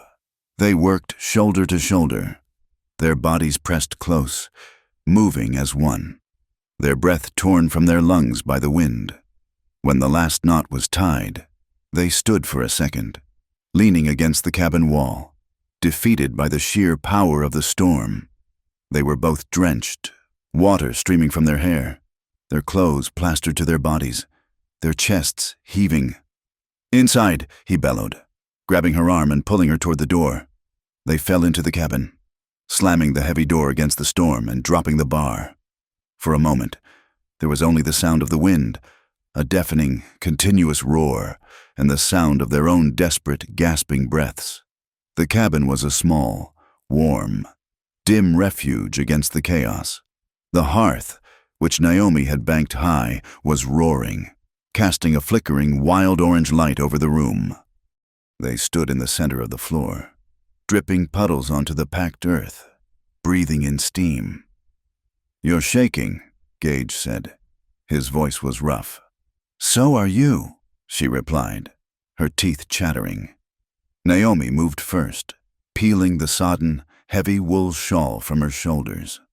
It landed on the floor with a wet smack. Her thin dress was soaked through, clinging to every line of her body, her shoulders, her waist, the tired but resilient curves of her hips. She was vulnerable, exposed in a way that had nothing to do with the thin fabric. She crossed her arms over her chest, suddenly cold. Gage's eyes followed her, but there was no judgment in his gaze, no appraisal, only a deep, quiet concern. He turned, grabbed a dry blanket from the foot of Elodie's cot, and held it out. "Get out of those clothes," he said, his voice practical, "before you catch your death." He turned his back to her pointedly, giving her the illusion of privacy in the one-room cabin, and began to stoke the fire, adding more wood until it blazed. Naomi quickly changed behind the flimsy cover of the open pantry door, pulling on her only other dress, a faded but dry calico. When she emerged, Gage was standing by the fire, holding a tin cup of coffee he must have kept warm on the hob. He turned and handed her a thick, dry towel for her hair. As she took it, his fingers brushed her throat, just below her ear. It was an accident, a brief, glancing contact, but his skin was calloused and warm, and her skin was cold and wet. The touch, accidental as it was, sent a jolt through her, sharp and electric. He felt the pulse hammering there, a small, trapped bird beneath her skin. Naomi froze, her breath catching. Her eyes met his.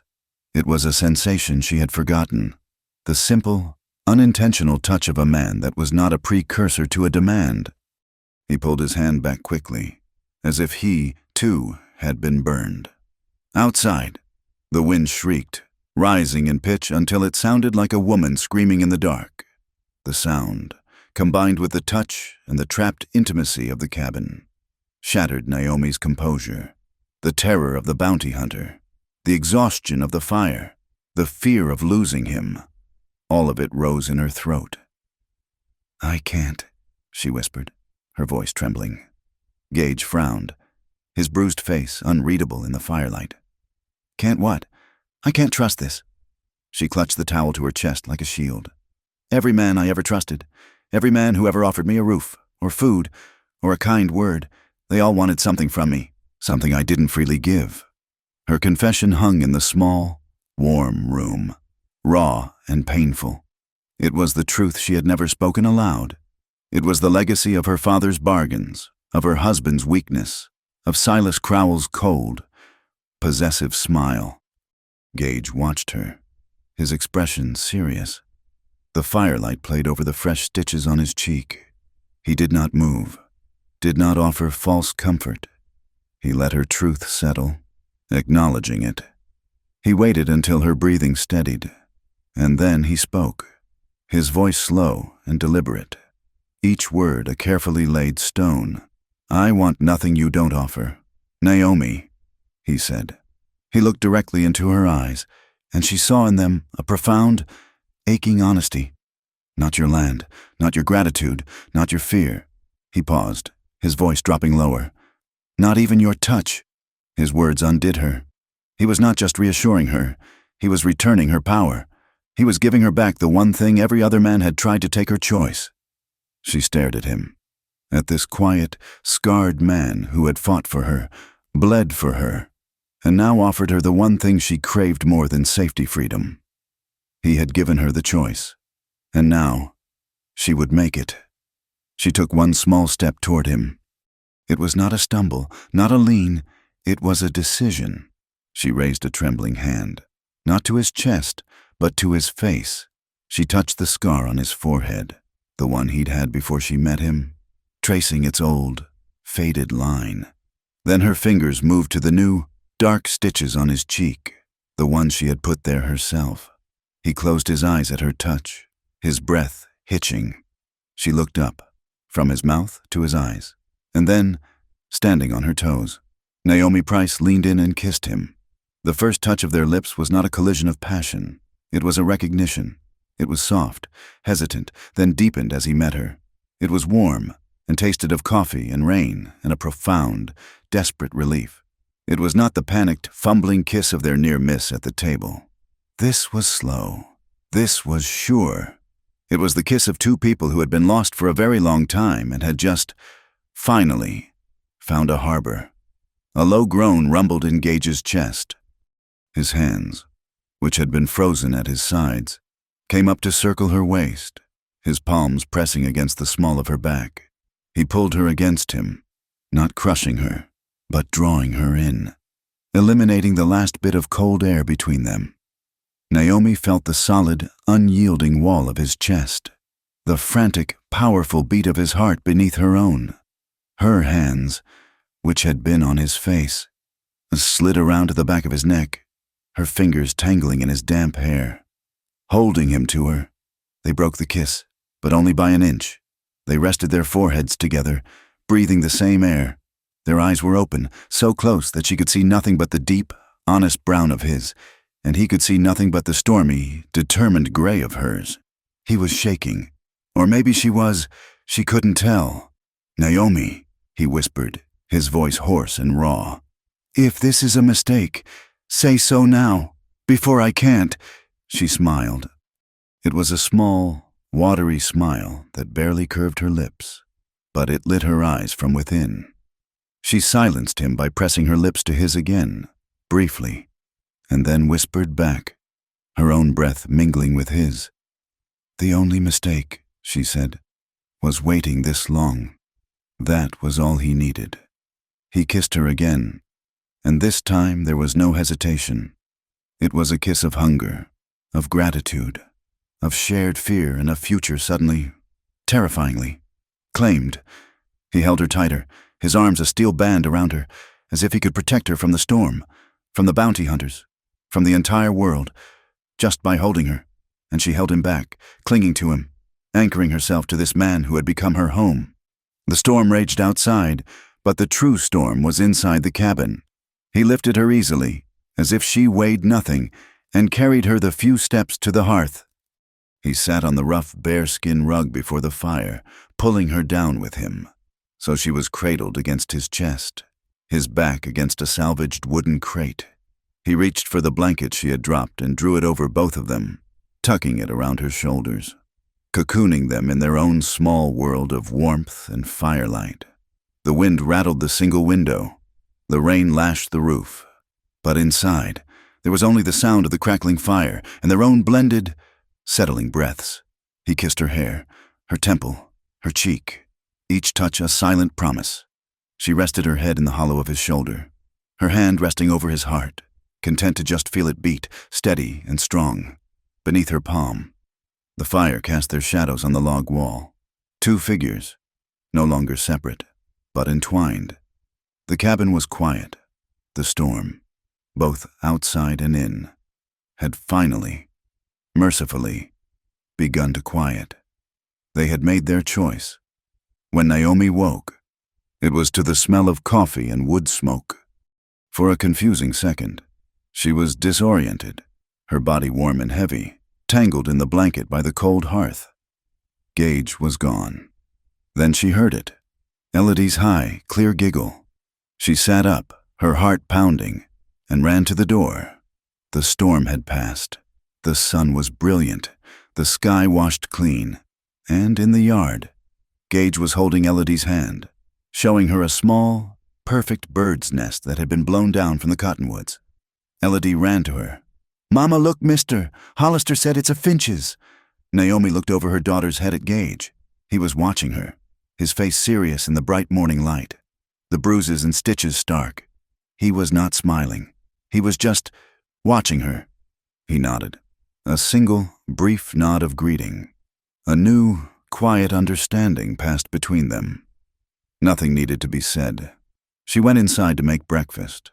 A few minutes later, he came in to pour coffee. As he passed behind her at the stove, his hand rested, just for a second, on the small of her back.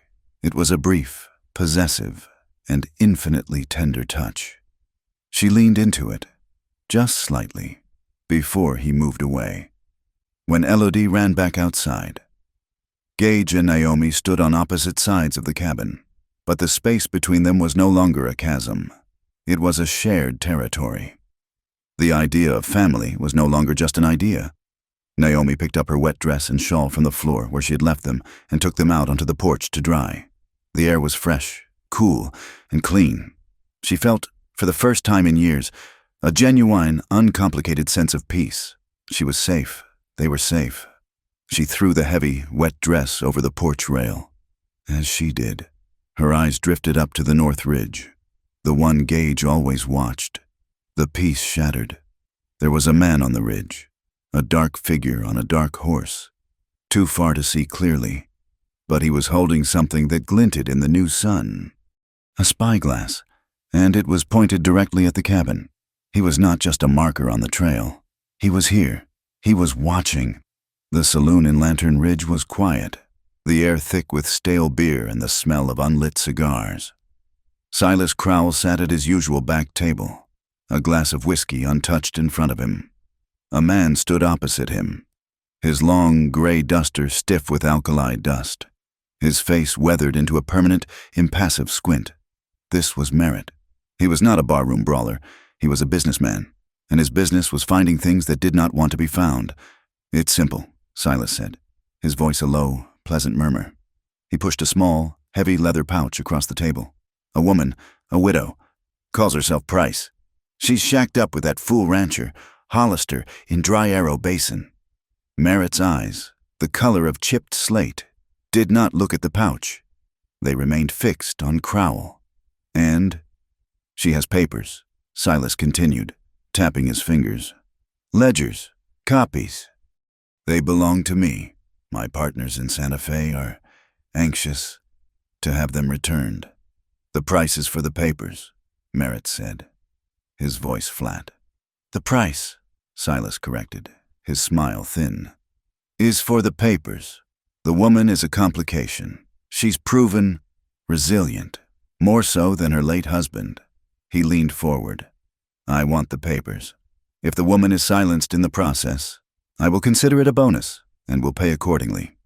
Merritt finally picked up the pouch, weighing it in his hand. He did not ask what was in the papers. He did not ask why. He simply nodded, slid the pouch into his duster, and walked out of the saloon, the swing doors groaning in his wake. 2 days later, Naomi and Gage rode out of Dry Arrow Basin. The originals of the papers were safe, buried deep in the dry well on the north pasture, the entrance covered with a ton of loose rock. The copies, the ones they were taking to the stagecoach station, were in a worn leather satchel tied to Gage's saddle horn. Elodie was not with them. She was at the Delgado Ranch, under the watchful, fierce eye of Miguel's wife, believing she was there to learn how to make tortillas. The air was still hot and charged with an unspoken dread. Every rock, every shadowed cleft, seemed to hold a threat. "He's out here," Naomi said, not as a question, but as a statement. "I know." Gage kept his horse at a steady walk, his rifle resting across his thighs, his eyes constantly scanning the high ridges. "We get to the station, we hand this to Ackley, we ride back, we don't stop for anything." The stage station was another 10 miles, and the trail forced them through a narrow canyon, a deep scar in the red rock where the walls rose 100 feet straight up, leaving a path only wide enough for a single wagon. They were halfway through when the voice echoed down from the rocks. "That's far enough. Hollister." Merritt. He was standing on a ledge 20 feet above them, his rifle held loosely, pointed not at them, but at the rock wall just ahead. Gage reined in, his body going rigid. "Ride! Naomi, go!" he yelled, grabbing for his own rifle. But Merritt was faster. He wasn't aiming to kill. Not yet. He was aiming for the horse. The shot cracked, the sound impossibly loud, echoing and multiplying inside the narrow walls. Gage's horse screamed as the bullet tore through the muscle of its neck. It reared, falling sideways, crashing against the canyon wall. Gage was thrown clear, but his rifle flew from his grasp. He landed hard, his shoulders slamming against the unforgiving rock. The leather satchel was ripped from the saddle horn, landing in the dust near him. "Gage!" Naomi shrieked, pulling her own horse to a halt. Merritt had already dropped from the ledge, landing like a cat. He was walking toward Gage, his pistol now in his hand. "Just the papers, Mrs. Price. That's all I want." Gage pushed himself up onto one elbow, his face pale, his left arm hanging uselessly. He reached for his sidearm. "Don't," Merritt warned. A second shot cracked through the canyon. It came from Naomi. She had ripped Gage's spare rifle from her own saddle scabbard, her hands shaking so badly she could barely chamber the round. She hadn't aimed at Merritt. She had aimed at the rock inches from his head. The bullet exploded, sending chips of stone stinging into Merritt's face. He cursed, diving for cover behind Gage's fallen horse, firing 2 quick, wild shots in her direction. The bullets screamed past her head. He was a professional. This was not a brawl. He was now wounded, a dark stain spreading on his own sleeve where the rock shrapnel had hit him. He saw the leather satchel lying in the open, while Naomi was forced to duck behind her own horse. Merritt lunged, scooped up the satchel, and scrambled back up the rocks, disappearing over the rim. It was over in 10 seconds. There was a terrible, ringing silence, broken only by the pained groans of the dying horse. Naomi leaped from her saddle and ran to Gage, skidding to her knees in the dirt. He was conscious, but his face was slick with sweat, his teeth gritted in pain. A dark, wet patch was spreading rapidly across his shirt, just below the collarbone. "He's gone," Gage rasped, his eyes screwed shut. "The papers—" "Hush," she commanded. "Don't speak." Her panic was a cold, rising bile in her throat, but she swallowed it down. She had seen death. She had seen abandonment. She would not have it again. Her hands moved with a frantic, desperate efficiency. She unbuttoned his shirt, ripping the fabric open. It was a clean hole, high on the shoulder, but it was bleeding heavily. She tore a long, thick strip from her own petticoat, balled it up, and pressed it hard against the wound. Gage cried out, a sharp, choked sound. "I'm sorry," she whispered, her voice like gravel. "I'm sorry." She tied the bandage, pulling the knot so tight her fingers ached. He breathed, his eyes opening, sharp and focused despite the pain. "You have to go," he said, his voice urgent. "Naomi, get on your horse. Get those papers back. They're just copies, but he can't have them." She stared at him. She looked at the blood on her hands, his blood. She looked at his face, pale and taut with pain, and the image of Arthur, broken and dead in the mud, flashed in her mind. "No. Naomi, listen to me. This is what we fought for." "No." She shook her head, tears of pure, unadulterated fury streaming down her face, cutting paths through the dust and gunpowder stains on her cheeks. "I already lost one husband to a man like him. I'm not leaving you bleeding in the dirt." She stood, grabbing his good arm. "Get up." "I can't." "Get up," she screamed, the sound raw, echoing off the canyon walls. She pulled him, half dragging, half lifting, and shoved him toward her horse. He got his boot in the stirrup, and with a groan that was almost a sob, he hauled his injured body into the saddle. "Where is he?" she demanded, taking the reins, her rifle in her other hand. "He'll take the main trail. It's faster," Gage panted, slumping forward. "But he's on foot, or his horse is... He's on foot," she said, her voice suddenly cold. "I saw his horse bolt when I fired." "Then we have him," Gage whispered. "But he's armed." "So am I," Naomi said. She looked up. The main trail wound slowly, lazily, through the switchbacks. But she remembered the ride with Gage, the high places. "There's another way," she said. "The goat trail, over the top." "Naomi, that's too dangerous. I can barely—" "You just have to sit," she said. She swung up behind him, her arms going around his waist to hold him steady. The rifle balanced across her lap. "Hold on." She kicked the horse. Not toward the trail, but straight up the steep, rocky scree slope. It was a brutal, terrifying climb. The horse scrambled, its iron-shod hooves slipping on the loose rock, sending small avalanches of pebbles clattering down into the canyon below. Naomi rode with a singular, terrifying focus. Her skirt was ripped to the knee, her hair, long since freed from its bun, whipped across her face, blinding her. She didn't care. She leaned forward, urging the horse on, her body shielding Gage's, one hand on the reins, the other holding the rifle. They rode for 10 minutes, a desperate, vertical race, their lungs burning. They were on the cliff edge, a sheer, 500-foot drop on one side, the wind whistling in their ears. Then they saw him, far below. Merritt was in the canyon, moving fast, but not fast enough. He was jogging, the stolen satchel in his good hand, his wounded arm held tight to his chest. He thought he was clear. "We have him," Gage breathed. "Stay here," Naomi said.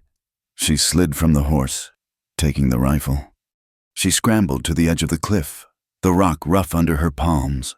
She lay flat on her stomach, resting the heavy rifle barrel on a flat rock, down below. Merritt was a small, dark figure. He was too far to hit reliably, not for her, but she wasn't aiming for him. She took a deep breath, let it out, and squeezed the trigger. The crack of the rifle was thin in the open air. The bullet screamed. Down below, Merritt's hat was snatched from his head as if by an invisible hand. He stopped, stunned, looking up in sheer disbelief. He saw her, a small silhouette against the bright sky. He panicked. He turned to run, to scramble up the rocks, but he yanked too hard on the reins of his horse, which he had recovered. The horse, already spooked, reared. Merritt, unbalanced by his wounded arm and the sudden terror, toppled sideways. He rolled down a short, steep scree slope, his gun flying from his holster. The leather satchel, the prize, was thrown free, landing in a cloud of dust 20 feet away from him. "Stay with the horse," she told Gage. She slid, half ran, down the steep incline, her boots finding purchase in the loose rock. Merritt was on his back when she reached him. He was breathing heavily, his face pale with shock and pain. His gun was gone, lost in the rocks. He looked up, and his professional calm finally shattered. He saw the widow, her dress torn, her face black with soot and streaked with tears, her eyes as cold as death. She was standing over him, the smoking rifle aimed directly at his heart. This was not the woman Silas Crowell had described. Naomi stared down the barrel. Her finger was tight on the trigger. All the hate, all the fear, all the rage for Arthur's meaningless death, for Elodie's terror, for the burned-out barn, for the blood-soaking Gage's shirt, it all coalesced in that one tiny, pressurized moment. She could end it. One pull, one small movement, and this arm of Silas Crowell would be gone forever. Her hand was shaking, but it was not from fear. It was from the sheer, terrible weight of the choice. She looked at the man, a man just doing a job, a man who represented the casual cruelty of the world that had tried to break her. And she knew she could not. Killing him would make her Silas. It would make her a murderer, not a survivor. She shifted her aim. She fired. The bullet kicked up a cloud of dust 6 inches from Merritt's head. He flinched, crying out, squeezing his eyes shut. "Leave the bag," Naomi said. Her voice was unrecognizable. A low, cold rasp. "Leave your gun belt, and leave the horse." He scrambled to his feet, his hands raised. "Get up," she commanded, motioning with the rifle. "Walk. Walk back to Lantern Ridge, and you tell Silas Crowell. You tell him I have the papers, and I am coming for him." Merritt, humiliated, unarmed, and bleeding, turned and began to stumble away down the canyon, not daring to look back. Naomi watched him go until he was out of sight. The rifle felt impossibly in her hands. She let it fall, her body suddenly racked with tremors. She picked up the satchel and scrambled back up the hill. Gage was leaning against the rock, white-faced, his eyes closed. He opened them as she approached. He had seen it all. He looked at the satchel in her hand, then at her. "You could have ended it right there," he whispered, his voice full of a strange, pained awe. "Saved us the trouble." Naomi shook her head, the adrenaline draining away, leaving her weak.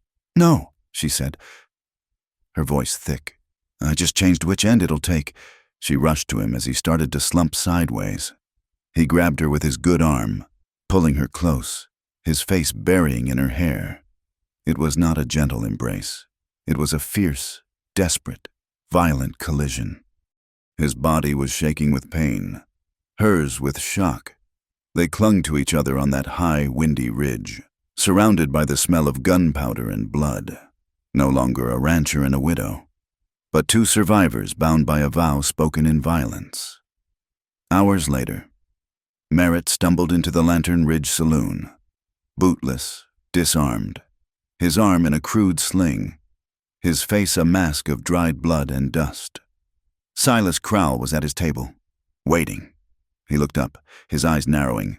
"Well," Merritt collapsed into a chair. Grabbing the whiskey bottle with his good hand, he drank deep, gasping. "The papers," Silas said, his voice deadly quiet. "She has them," Merritt spat. "The woman, she's not what you said." He was shaking, his professional calm gone, replaced by a cold, humiliated fury. "She's not a widow. She's a damn ghost. She ambushed me. She shot my hat off my head from 500 yards. Silas stared at him. "She sent a message," Merritt continued, his voice trembling. She said she's coming for you." Silas Crowell slowly crushed the unlit cigar he was holding, the dried leaves cascading onto the table. He had made a critical, terrible mistake. He had treated Naomi Price as a pawn, a hysterical woman to be frightened and managed. He saw, now, that he had been fighting the wrong person. He had not created a victim. He had forged a queen, and she had just declared war. The ride back from the canyon was a blur of agonizing, jarring pain for Gage and a cold, silent terror for Naomi. She got him back to the cabin, cleaned the wound as best she could. The bullet had gone clean through. A miracle of luck, and stitched him up for the second time in as many weeks. The attack, brutal as it was, had accomplished the one thing Silas Crowell feared. It had finalized their plan. The next day, Gage, his arm in a tight sling, his face a mask of pale determination, rode to the Delgado Ranch. He did not carry papers. He carried a story. He told Miguel Delgado that the original ledger, the one with Silas's real signature, the proof of his murder and theft, was too dangerous to keep at the ranch. He told him it was hidden, right under Crowell's nose. The rumor, carefully planted, spread like wildfire. It was a brilliant, desperate lie, born of Naomi's cunning. The original Hollister and Price ledgers were not in Santa Fe. They were not buried in the dry well. They were, the rumor whispered, hidden in the one place no one would dare look. The one place Silas could not burn down or attack without showing his true colors, the iron safe in the back of the Lantern Ridge Community Church. And they would remain there until Circuit Judge Bywater arrived to retrieve them personally. The trap was set. Now, they just had to wait for the animal to walk into it. The following Sunday, the town of Lantern Ridge was electric. The small, sun-baked wooden church on the hill was packed, not just with the usual faithful, but with every rancher, merchant, and drifter within a 20-mile radius. They were not there for salvation. They were there for a reckoning. Judge Bywater, a stern, silver-haired man who believed in God and the letter of the law in equal measure, sat in the front pew, his presence lending a heavy, official gravity to the air. Naomi and Gage entered last. The small building went utterly silent. Naomi was not the ragged, terrified widow who had first crept into town for supplies. She wore her mended calico dress, but it was clean, pressed, and worn like armor. Her hair was pulled back in a severe, dignified bun. She held Elodie's hand, her back straight, her head high. Gage walked beside her. His left arm was still in the sling, a visible, painful testament to the recent violence. He wore his long, dusty duster despite the heat, the right side unbuttoned, hanging loose to cover the pistol at his hip. They took a seat in the back row, near the aisle. Silas Crowell was already there, in the second row. He was the picture of civic virtue, his black suit immaculate, his boots polished. He looked confident, almost bored. Beside him, Sheriff Pike sat uncomfortably, sweating in his formal collar, his eyes nervously flicking between Crowell, Gage, and the judge. The air was thick, suffocating. Every hymn was sung half-heartedly, every prayer mumbled. The town was holding its breath. Father Michael, a nervous, thin man, finally stood for the sermon. "Brothers and sisters," he began, his voice trembling slightly, "we gather today in a time of trial, in a time of mistrust." He never finished the thought. "Forgive me, Father." A smooth, clear voice cut through the church. Silas Crowell stood up, turning to face the congregation. His face was a mask of polite, civic concern. "I apologize for this interruption, but given the dangerous rumors that have been poisoning our town, I feel it is my duty, as a concerned citizen, to address a matter of security." He gestured to the back of the church, where a small, cast-iron safe was tucked into an alcove. "It has been said," he continued, his voice dripping with false modesty, "that certain stolen documents have been hidden on this holy ground for the safety of the church and to put these wild, slanderous accusations to rest. I believe we must open that safe." A collective gasp went through the pews. Judge Bywater turned in his seat, his brow furrowing, his eyes narrowing. "Sheriff Pike," Silas commanded, "I believe it is your duty to inspect the premises." Pike, visibly relieved to have his orders, stood up, hitching his gun belt. "He's right, Judge. We can't have stolen property desecrating a house of God. I'm gonna have to ask the Father for the key."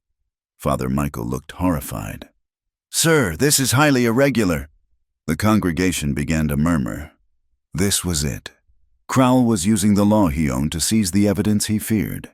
It was happening exactly as Naomi had predicted. "That won't be necessary. Sheriff." Gage Hollister's voice was not loud, but it filled the small church, silencing the crowd. He was on his feet, standing in the aisle, his good hand resting on the back of the pew. "You can save yourself the trouble," Gage continued, his eyes locked on Crowell. He took a few steps forward, until he was standing between Pike and the safe. "That safe's empty." Crowell's smile tightened. "Is it now, Hollister? And how would you know that?" "Because the real ledger," Gage said, his voice rising, clear and strong, for the judge to hear. "The one my wife's late husband kept is already on its way to Santa Fe, under federal protection. What we have left," he said, turning his gaze to sweep over the stunned faces of his neighbors, "is just enough for folks here to hear exactly how you made your money. Mr.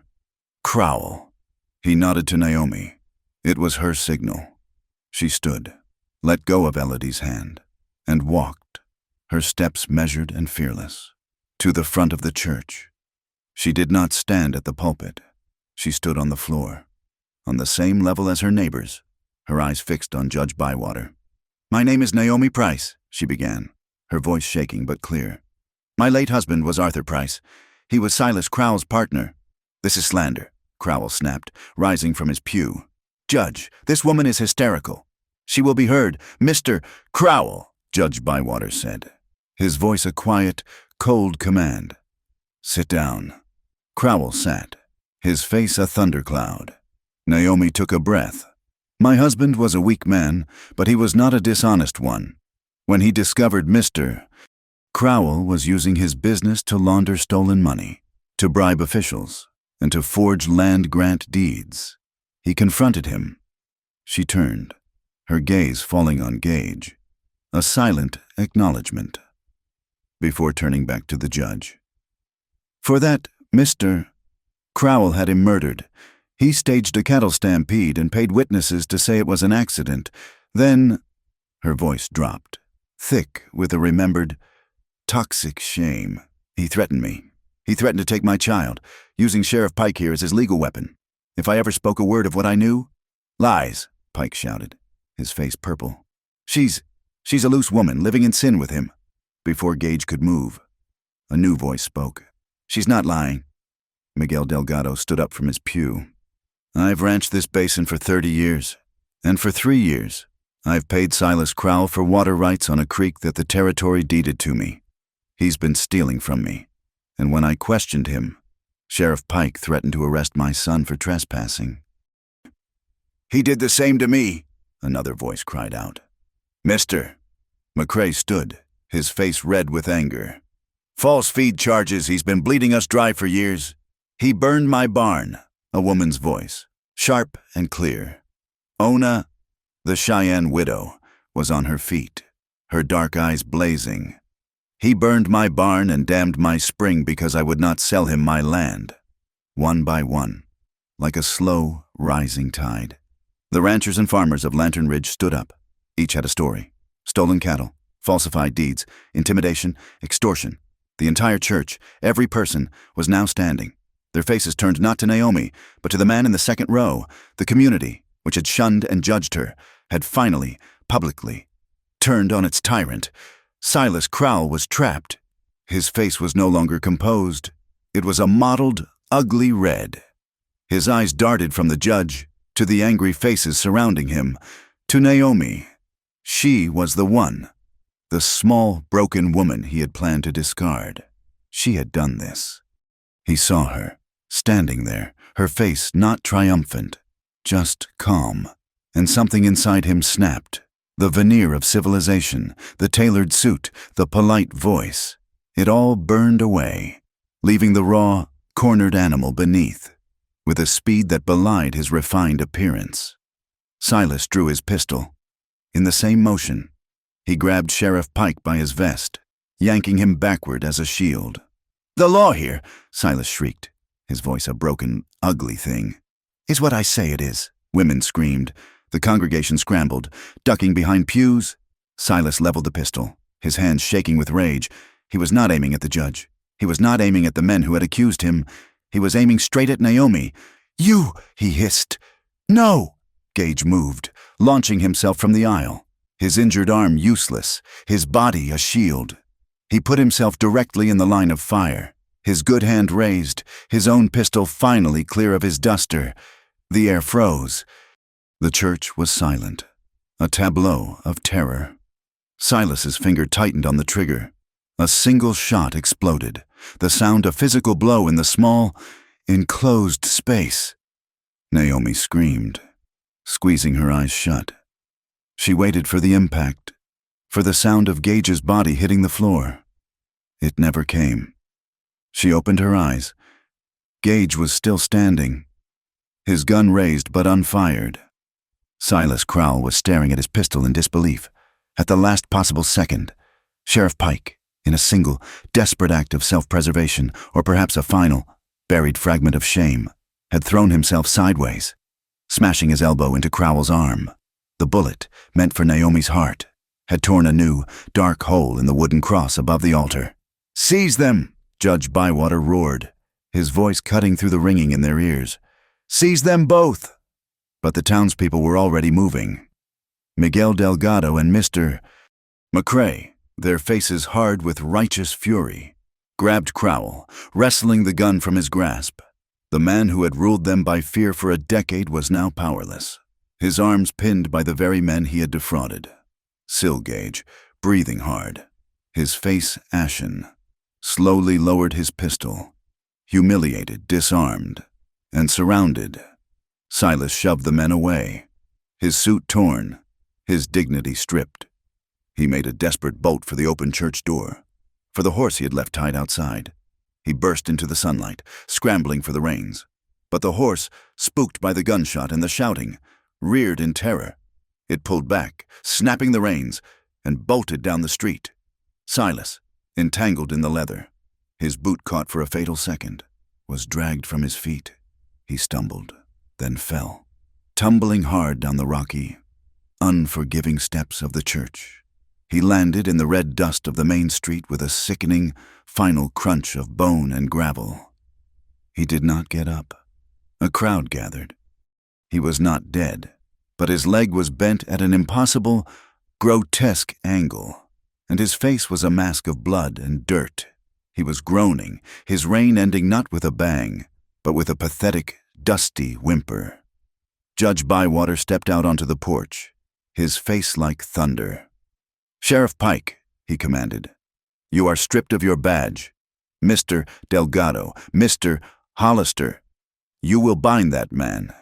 He is under arrest and will be transported to Santa Fe to stand trial for fraud, conspiracy, and the attempted murder of Mrs. Price." For the first time in the history of Lantern Ridge, the town watched as Silas Crowell, the man who had been the law, was bound at the wrists with his own belt and hauled, like any common criminal, into the back of a freight wagon. Naomi stood on the church steps, her hand gripping the railing, her knees weak. Elodie ran to her, burying her face in her skirt. Naomi held her daughter's head, stroking her hair, her eyes fixed on the wagon. She felt no joy, no triumph. Only a vast, aching, and profound weariness. It was over. The revenge was complete. It was not the hot, satisfying revenge of a bullet, but the cold, slow, and permanent revenge of the truth. The entire land had seen him for what he was, and they had, as a body, turned their backs on him. Gage came to stand beside her. He did not touch her. He just stood there, a solid, breathing presence at her side, his good shoulder brushing hers. The wagon began to roll, carrying the broken man away. Just before it rounded the corner, Silas twisted, pushing himself up on one elbow. His face was a ruin, his hatred a palpable thing. He locked eyes with Naomi, standing on the church steps. "You," he spat, his voice a hoarse croak. "You think a new name will save you, girl." The wagon turned the corner. He was gone, but his words remained. A final, poisoned arrow, hanging in the quiet air, lodging deep in Naomi's mind. Silas Crowell's final, poisoned words seemed to hang in the air for weeks. "You think a new name will save you, girl?" The question echoed in Naomi's mind as they rebuilt the burned-out barn. The whole community, Delgado, McCrae, even Ona pitching in, hauling new timber, raising the frame. The work was hard, but it was a shared labor. A physical act of erasing Crowell's shadow from the land. Gage's arm, now out of the sling, was stiff and scarred, but he worked alongside the others, his quiet strength a constant, reassuring presence. The night of the church confrontation had changed them. The town no longer looked at Naomi with suspicion. They looked at her with a quiet, profound respect. 3 weeks later, the summons arrived. The trial was set for Santa Fe. The journey was long, dusty, and undertaken not in fear, but with a grim sense of duty. Naomi, Gage, and Elodie rode in the main wagon, with Miguel Delgado, Ona, and Mr. McCrae riding alongside. They were a small, strange procession, a wounded rancher, a quiet widow, a 6-year-old child, and a delegation of the very people Silas Crowell had tried to break. Santa Fe was a different world. It was a city of adobe palaces, bustling plazas, and men in clean suits. The courthouse was the largest building Naomi had ever been in, its ceilings high, its wooden benches polished. It was packed. The fall of a territorial cattle baron was front-page news. Men with flash powder cameras sketched the witnesses as they entered. Naomi, in her one good dress, holding Elodie's hand, felt small and exposed. But when she looked at Gage, his eyes met hers, and they were calm. He was her anchor. The trial lasted 4 days. One by one, the ranchers of Dry Arrow Basin took the stand. Miguel Delgado, his voice thick with a lifetime of quiet pride, detailed the stolen water. Ona, impassive and regal, spoke of the damned spring and the fire. Then it was Naomi's turn. She walked to the stand, her steps measured, her hands clasped in front of her. She swore the oath, her voice clear in the vast, silent room. The prosecutor began. "Mrs. Price, please tell the court about your relationship with Silas Crowell." Naomi looked not at the jury, nor at the prosecutor, but at the judge, and she began to speak. She told them everything. She spoke of her husband's weakness, his discovery of the ledgers. She spoke of the night of the accident, the terror, the confusion, the smell of mud and cattle. She spoke of the false reports, the paid witnesses. But when the prosecutor, a kind man with a gentle voice, tried to broach the subject of what happened after her husband's death, she held up a hand.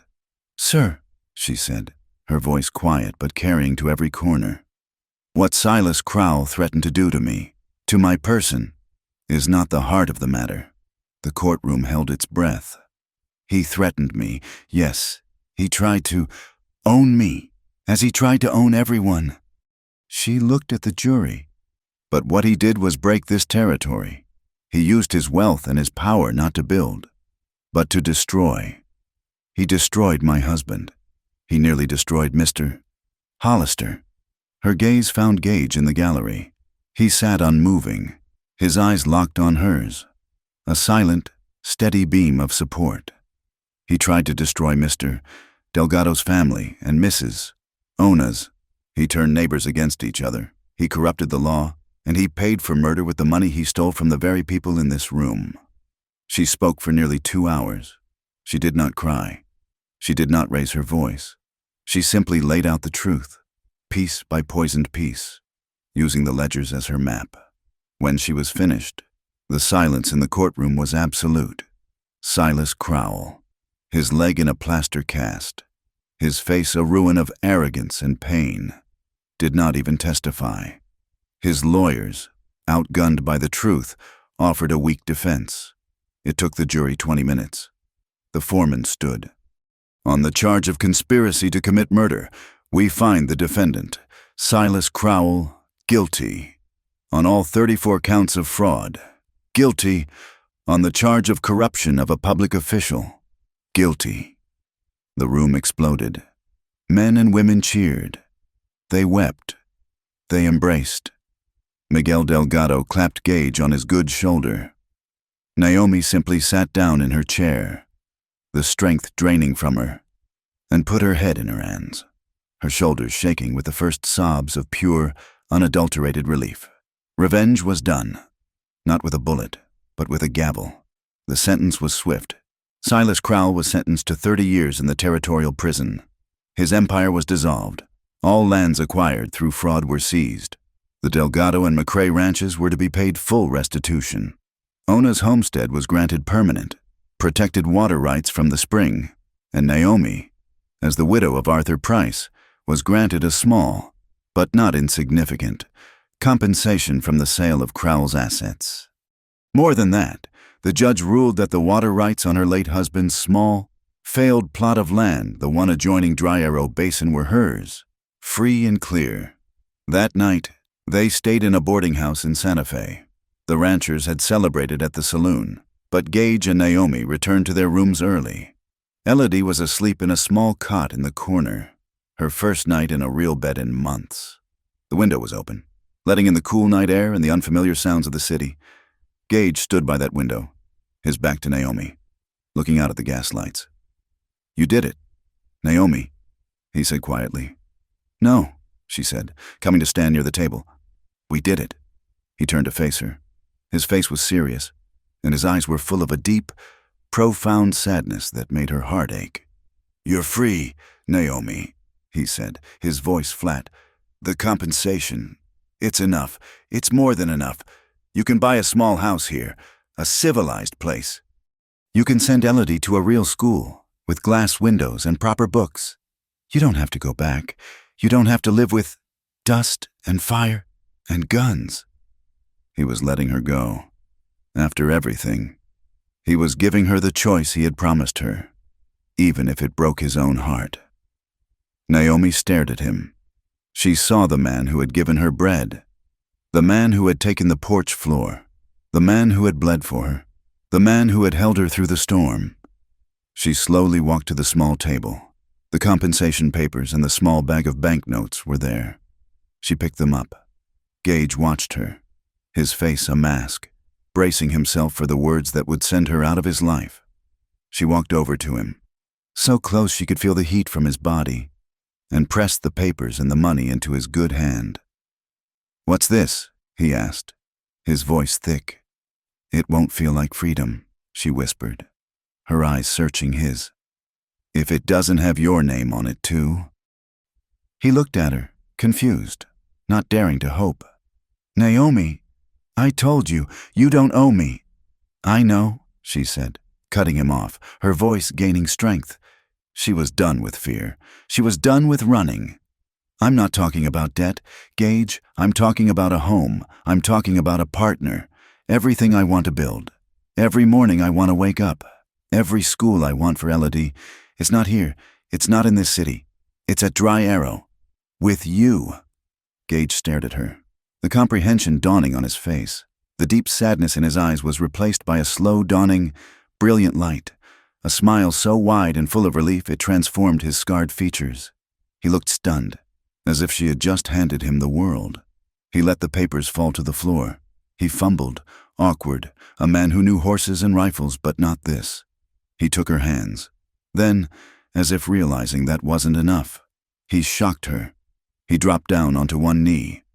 He knelt on the old, dusty floor of the Santa Fe boarding house, his bad arm stiff at his side, his face tilted up to hers. There was no ring. There were no flowers. There was just Gage, on his knee, his honest, brown eyes shining with a vulnerable, desperate hope.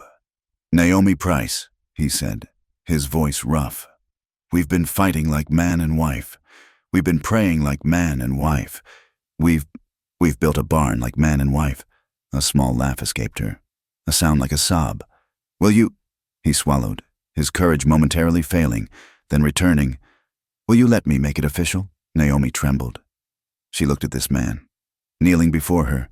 She thought of the last time a man had asked her that. Arthur, a proposal of weakness, of family alliance, of debt, an "I do" that had been a signature on a contract, a sentence that had led her to ruin. She looked down at Gage's hand, calloused and strong, holding hers. This was not a contract. This was a foundation. "I do," she said, her voice strong and clear. Gage let out a breath he seemed to have been holding for months. "But on one condition," she added. He held his breath again, his eyes wide with sudden panic. "Anything. We write our own terms," she said, smiling through her tears. "No more shields, no more hiding, just a home." He surged to his feet, pulling her into his arms. He held her with his good arm, crushing her against him, his face buried in her hair. "A home," he agreed, his voice thick. "I'll build you a home. Naomi, I swear it." "You already have," she whispered, holding him just as tight. They returned to Lantern Ridge not as a rancher and a widow, but as a family. The wedding was held 2 weeks later, on a bright, clear Saturday. It was in the church, the very one where Silas had been exposed. The new wooden cross, replacing the one his bullet had scarred, was simple and clean. The whole town was there. This time their faces were not filled with judgment, but with a quiet, joyful respect. Miguel Delgado was there, and his wife, who had cried when Naomi asked her to help her dress. The McCraes were there. Ona was there, sitting in the front pew, a rare, soft smile on her face. Naomi wore a simple cream-colored dress, sewn from fabric Gage had bought in Santa Fe, and Elodie. In a white dress Naomi had stayed up all night to finish, walked ahead of her, her small hand clutching a basket. She wasn't throwing flowers. She was throwing dried, sweet-smelling herbs from Ona's garden, and bright yellow wildflowers she had picked herself in the basin. Gage stood at the altar, his face scrubbed, his hair slicked back. He wore a new black coat, and he looked so nervous, his scarred hands clenched at his sides, that Naomi's heart overflowed. Father Michael, smiling, began. When he reached the part, "Who gives this woman to be married to this man?" there was a small, shuffling sound. Elodie, having completed her task, ran up and, with all the solemnity a 6-year-old could muster, took her mother's hand and placed it firmly in Gage's. "I do," she announced, her voice piping high and clear. The entire church, which had held its breath for a tense proposal, now erupted. A wave of warm, genuine laughter and applause filled the small building. Gage laughed, a deep, relieved sound, and gently took Naomi's hand from her daughter's. That night, the cabin was filled with the smells of food and the sound of a borrowed fiddle.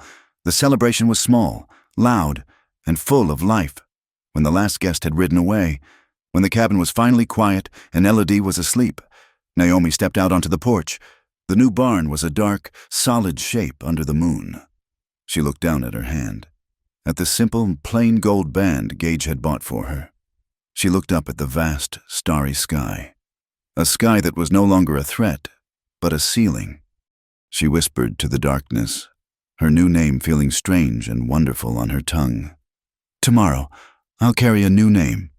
She did not yet know that the name Hollister would not just be her own. It would become a story. The story the entire territory would tell when they spoke of the woman who faced down an empire with nothing but the truth, and won. The first autumn arrived in Dry Arrow Basin not with a chill, but with a change in the light. The relentless, punishing white sun of summer softened, melting into a deep, warm gold that soaked into the red earth. The wind, which had once carried only grit and the metallic scent of fear, now smelled of cured grasses and the sharp, clean tang of distant pine. It was a morning in late October, just over a year since Naomi had first seen the basin. She woke not to the sound of hoofbeats, or the panicked coughing of her child, or the dread of a man watching from the ridge. She woke to the steady, rhythmic sound of a hammer. Tap, tap, tap. She smiled before she was even fully awake. She slid from the bed, the one that had once been a narrow, lonely cot, but was now a wide, sturdy frame Gage had built with his own hands. She pulled a warm wool shawl over her nightgown, her movements slow and content. Elodie, now 7 years old, was sound asleep in her own small room, a new room, built onto the side of the cabin, the wood still smelling of fresh-cut pine. Her breathing was deep and even, her face peaceful in the dawn light. Naomi pushed open the cabin door, her bare feet silent on the wooden porch. Gage was there, but he was not cleaning a rifle. He was not scanning the horizon. He was on a small step stool, his arm raised, the hammer in his hand. He was hanging a new sign above the door, a thick, smooth piece of pine he had spent the last 2 weeks sanding and carving by the firelight. He hadn't heard her. She watched him for a moment. This man, who was now her husband, he was solid, real, his flannel shirt pulling across his broad back as he worked. He tapped the final wooden peg into place, his movements careful and precise. He stepped back, his head tilted, to admire his work. Naomi read the carving. The letters were not perfect. They were deep, a little crooked, and unmistakably his. They read, Hollister Family, Dry Arrow Ranch. He finally turned. Hearing her soft intake of breath, he looked suddenly shy, almost embarrassed, like a boy caught doing something deeply sentimental. He gusted with the hammer toward the sign. "Figured it was time," he mumbled, his voice rough. "The old one was, well, it was just my name. It was falling apart. Didn't seem right anymore." "It's perfect. Gage," she said, her voice thick. She walked over to him, and he stepped down, his hand finding her waist, pulling her in. "It's perfect." He kissed her, a simple, warm, morning kiss that tasted of coffee and the clean, cool air. "Breakfast smells ready," he said, and she laughed. The smell of smoked bacon and coffee drew them inside. The cabin was warm, the hearth blazing against the morning chill.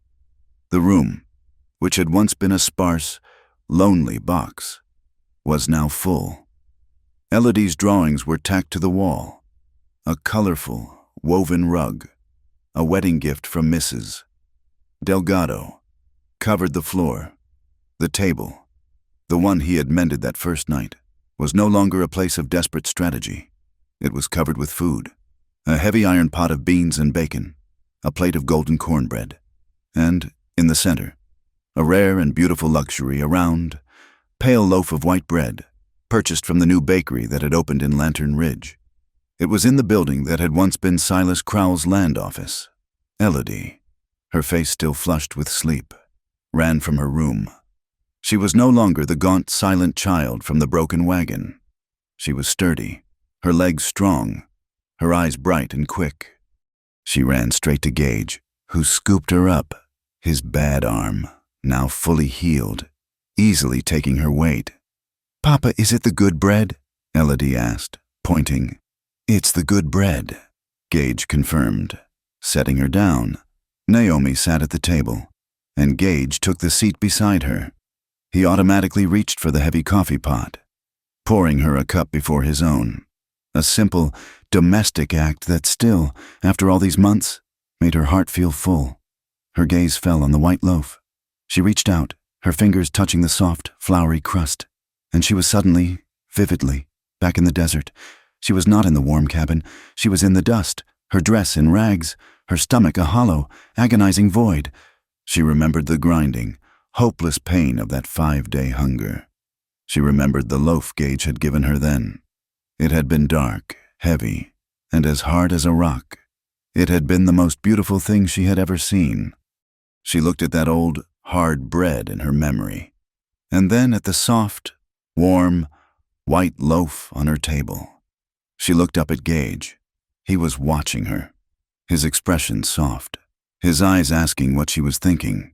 A whisper escaped her, the words rising from that tomb of a memory, but transformed. "We haven't eaten in 5 days," the widow whispered once. Gage's hand, which had been reaching for his cup, stilled. He remembered. He looked at her, his eyes full of the dust, the fear, and the fire they had walked through. Naomi smiled, a slow, warm smile that lit her face, erasing the last of the shadows. She put her hand over his, the simple gold band on her finger warm against his skin. "That day," she said, her voice soft but sure. "You handed me bread." She paused, her thumb tracing the scarred knuckle on his hand. "And now, I carry your name." He did not speak. He turned his hand over, entwining his calloused fingers with hers. He lifted her hand to his lips and kissed her knuckles, a rough, tender caress. His eyes never left hers. Elodie, oblivious to the gravity of the moment but catching the warmth, giggled. "You're silly, Mama." She looked at Gage, her new papa, who was her hero. "You know, Papa," she said, with the profound seriousness of a 7-year-old, as she took a piece of cornbread. "Mama smiles more in this house than in any place we have ever been. In our whole lives."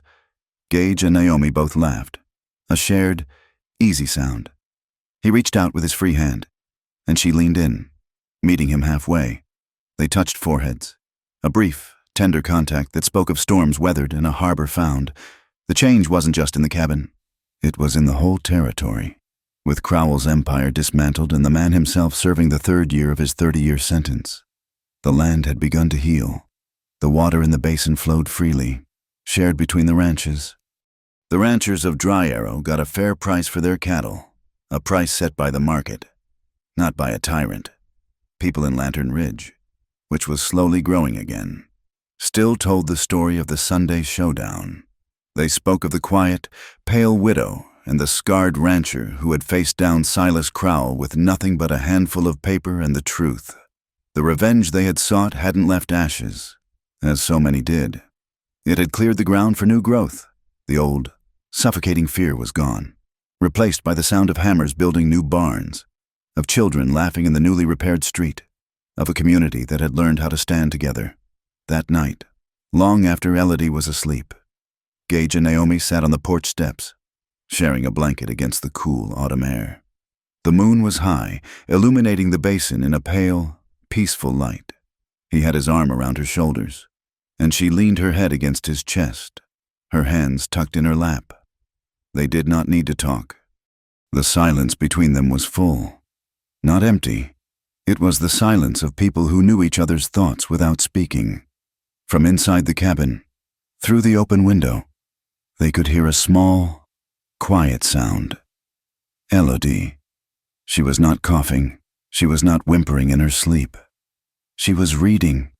She was sitting at the table, the lantern turned low, her brow furrowed in concentration. Her small finger was tracing the words in a worn copy of a McGuffey's Reader, a book Gage had bought her in Santa Fe. "The dog ran to the girl," she whispered, sounding out the letters with a fierce, proud determination. Naomi closed her eyes, a wave of profound gratitude washing over her. She looked at Gage, her heart too full to speak. The child who had once, in total despair, asked if she would ever get to learn again, was now reading, safe in her own home. The future they had bled for was here. It was real. If there is anyone out there who has ever believed that the American West was built only on bullets and blood, that it was a place where only the ruthless survived, let them remember the story of Naomi Price Hollister. She was a woman who was given nothing but a broken-down wagon and a hollow, 5-day hunger. But she took an old, hard loaf of bread and turned it into the foundation of a family. She took the proof of her own terror and turned it into a weapon for justice.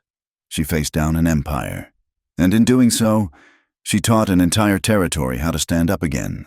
If you have ever found yourself in a place that feels like that dry, red desert, if you have ever felt exhausted and hunted and small, holding on to nothing but the tattered scraps of your own truth, then I hope you will stay with us here, because every story we tell is a reminder.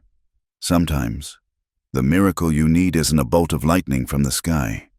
Sometimes, it is just one decent person willing to stand between you and the darkness and say, "You're under my roof now."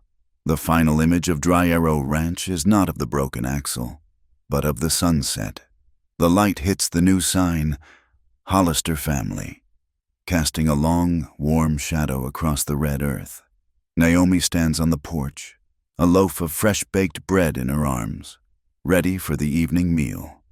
Gage comes up behind her, placing his hand on the small of her back, a silent, protective gesture that is now just a habit of love. Elodie runs across the yard, laughing, chasing a small, scruffy dog that has adopted them. The wind rises, as it always does, stirring the dust. But this time, the dust doesn't obscure them. It doesn't threaten to bury them. It just dances, a golden haze, around the edges of a place that was, finally, truly, home. Thank you for listening to this story. We would love to know where you are tuning in from tonight. Please leave a comment below to say hello, share your thoughts, and subscribe to Wild West Stories 1850. Be sure to like this video. And if you want to help us share these stories with more people, please hit that hype button to show your support.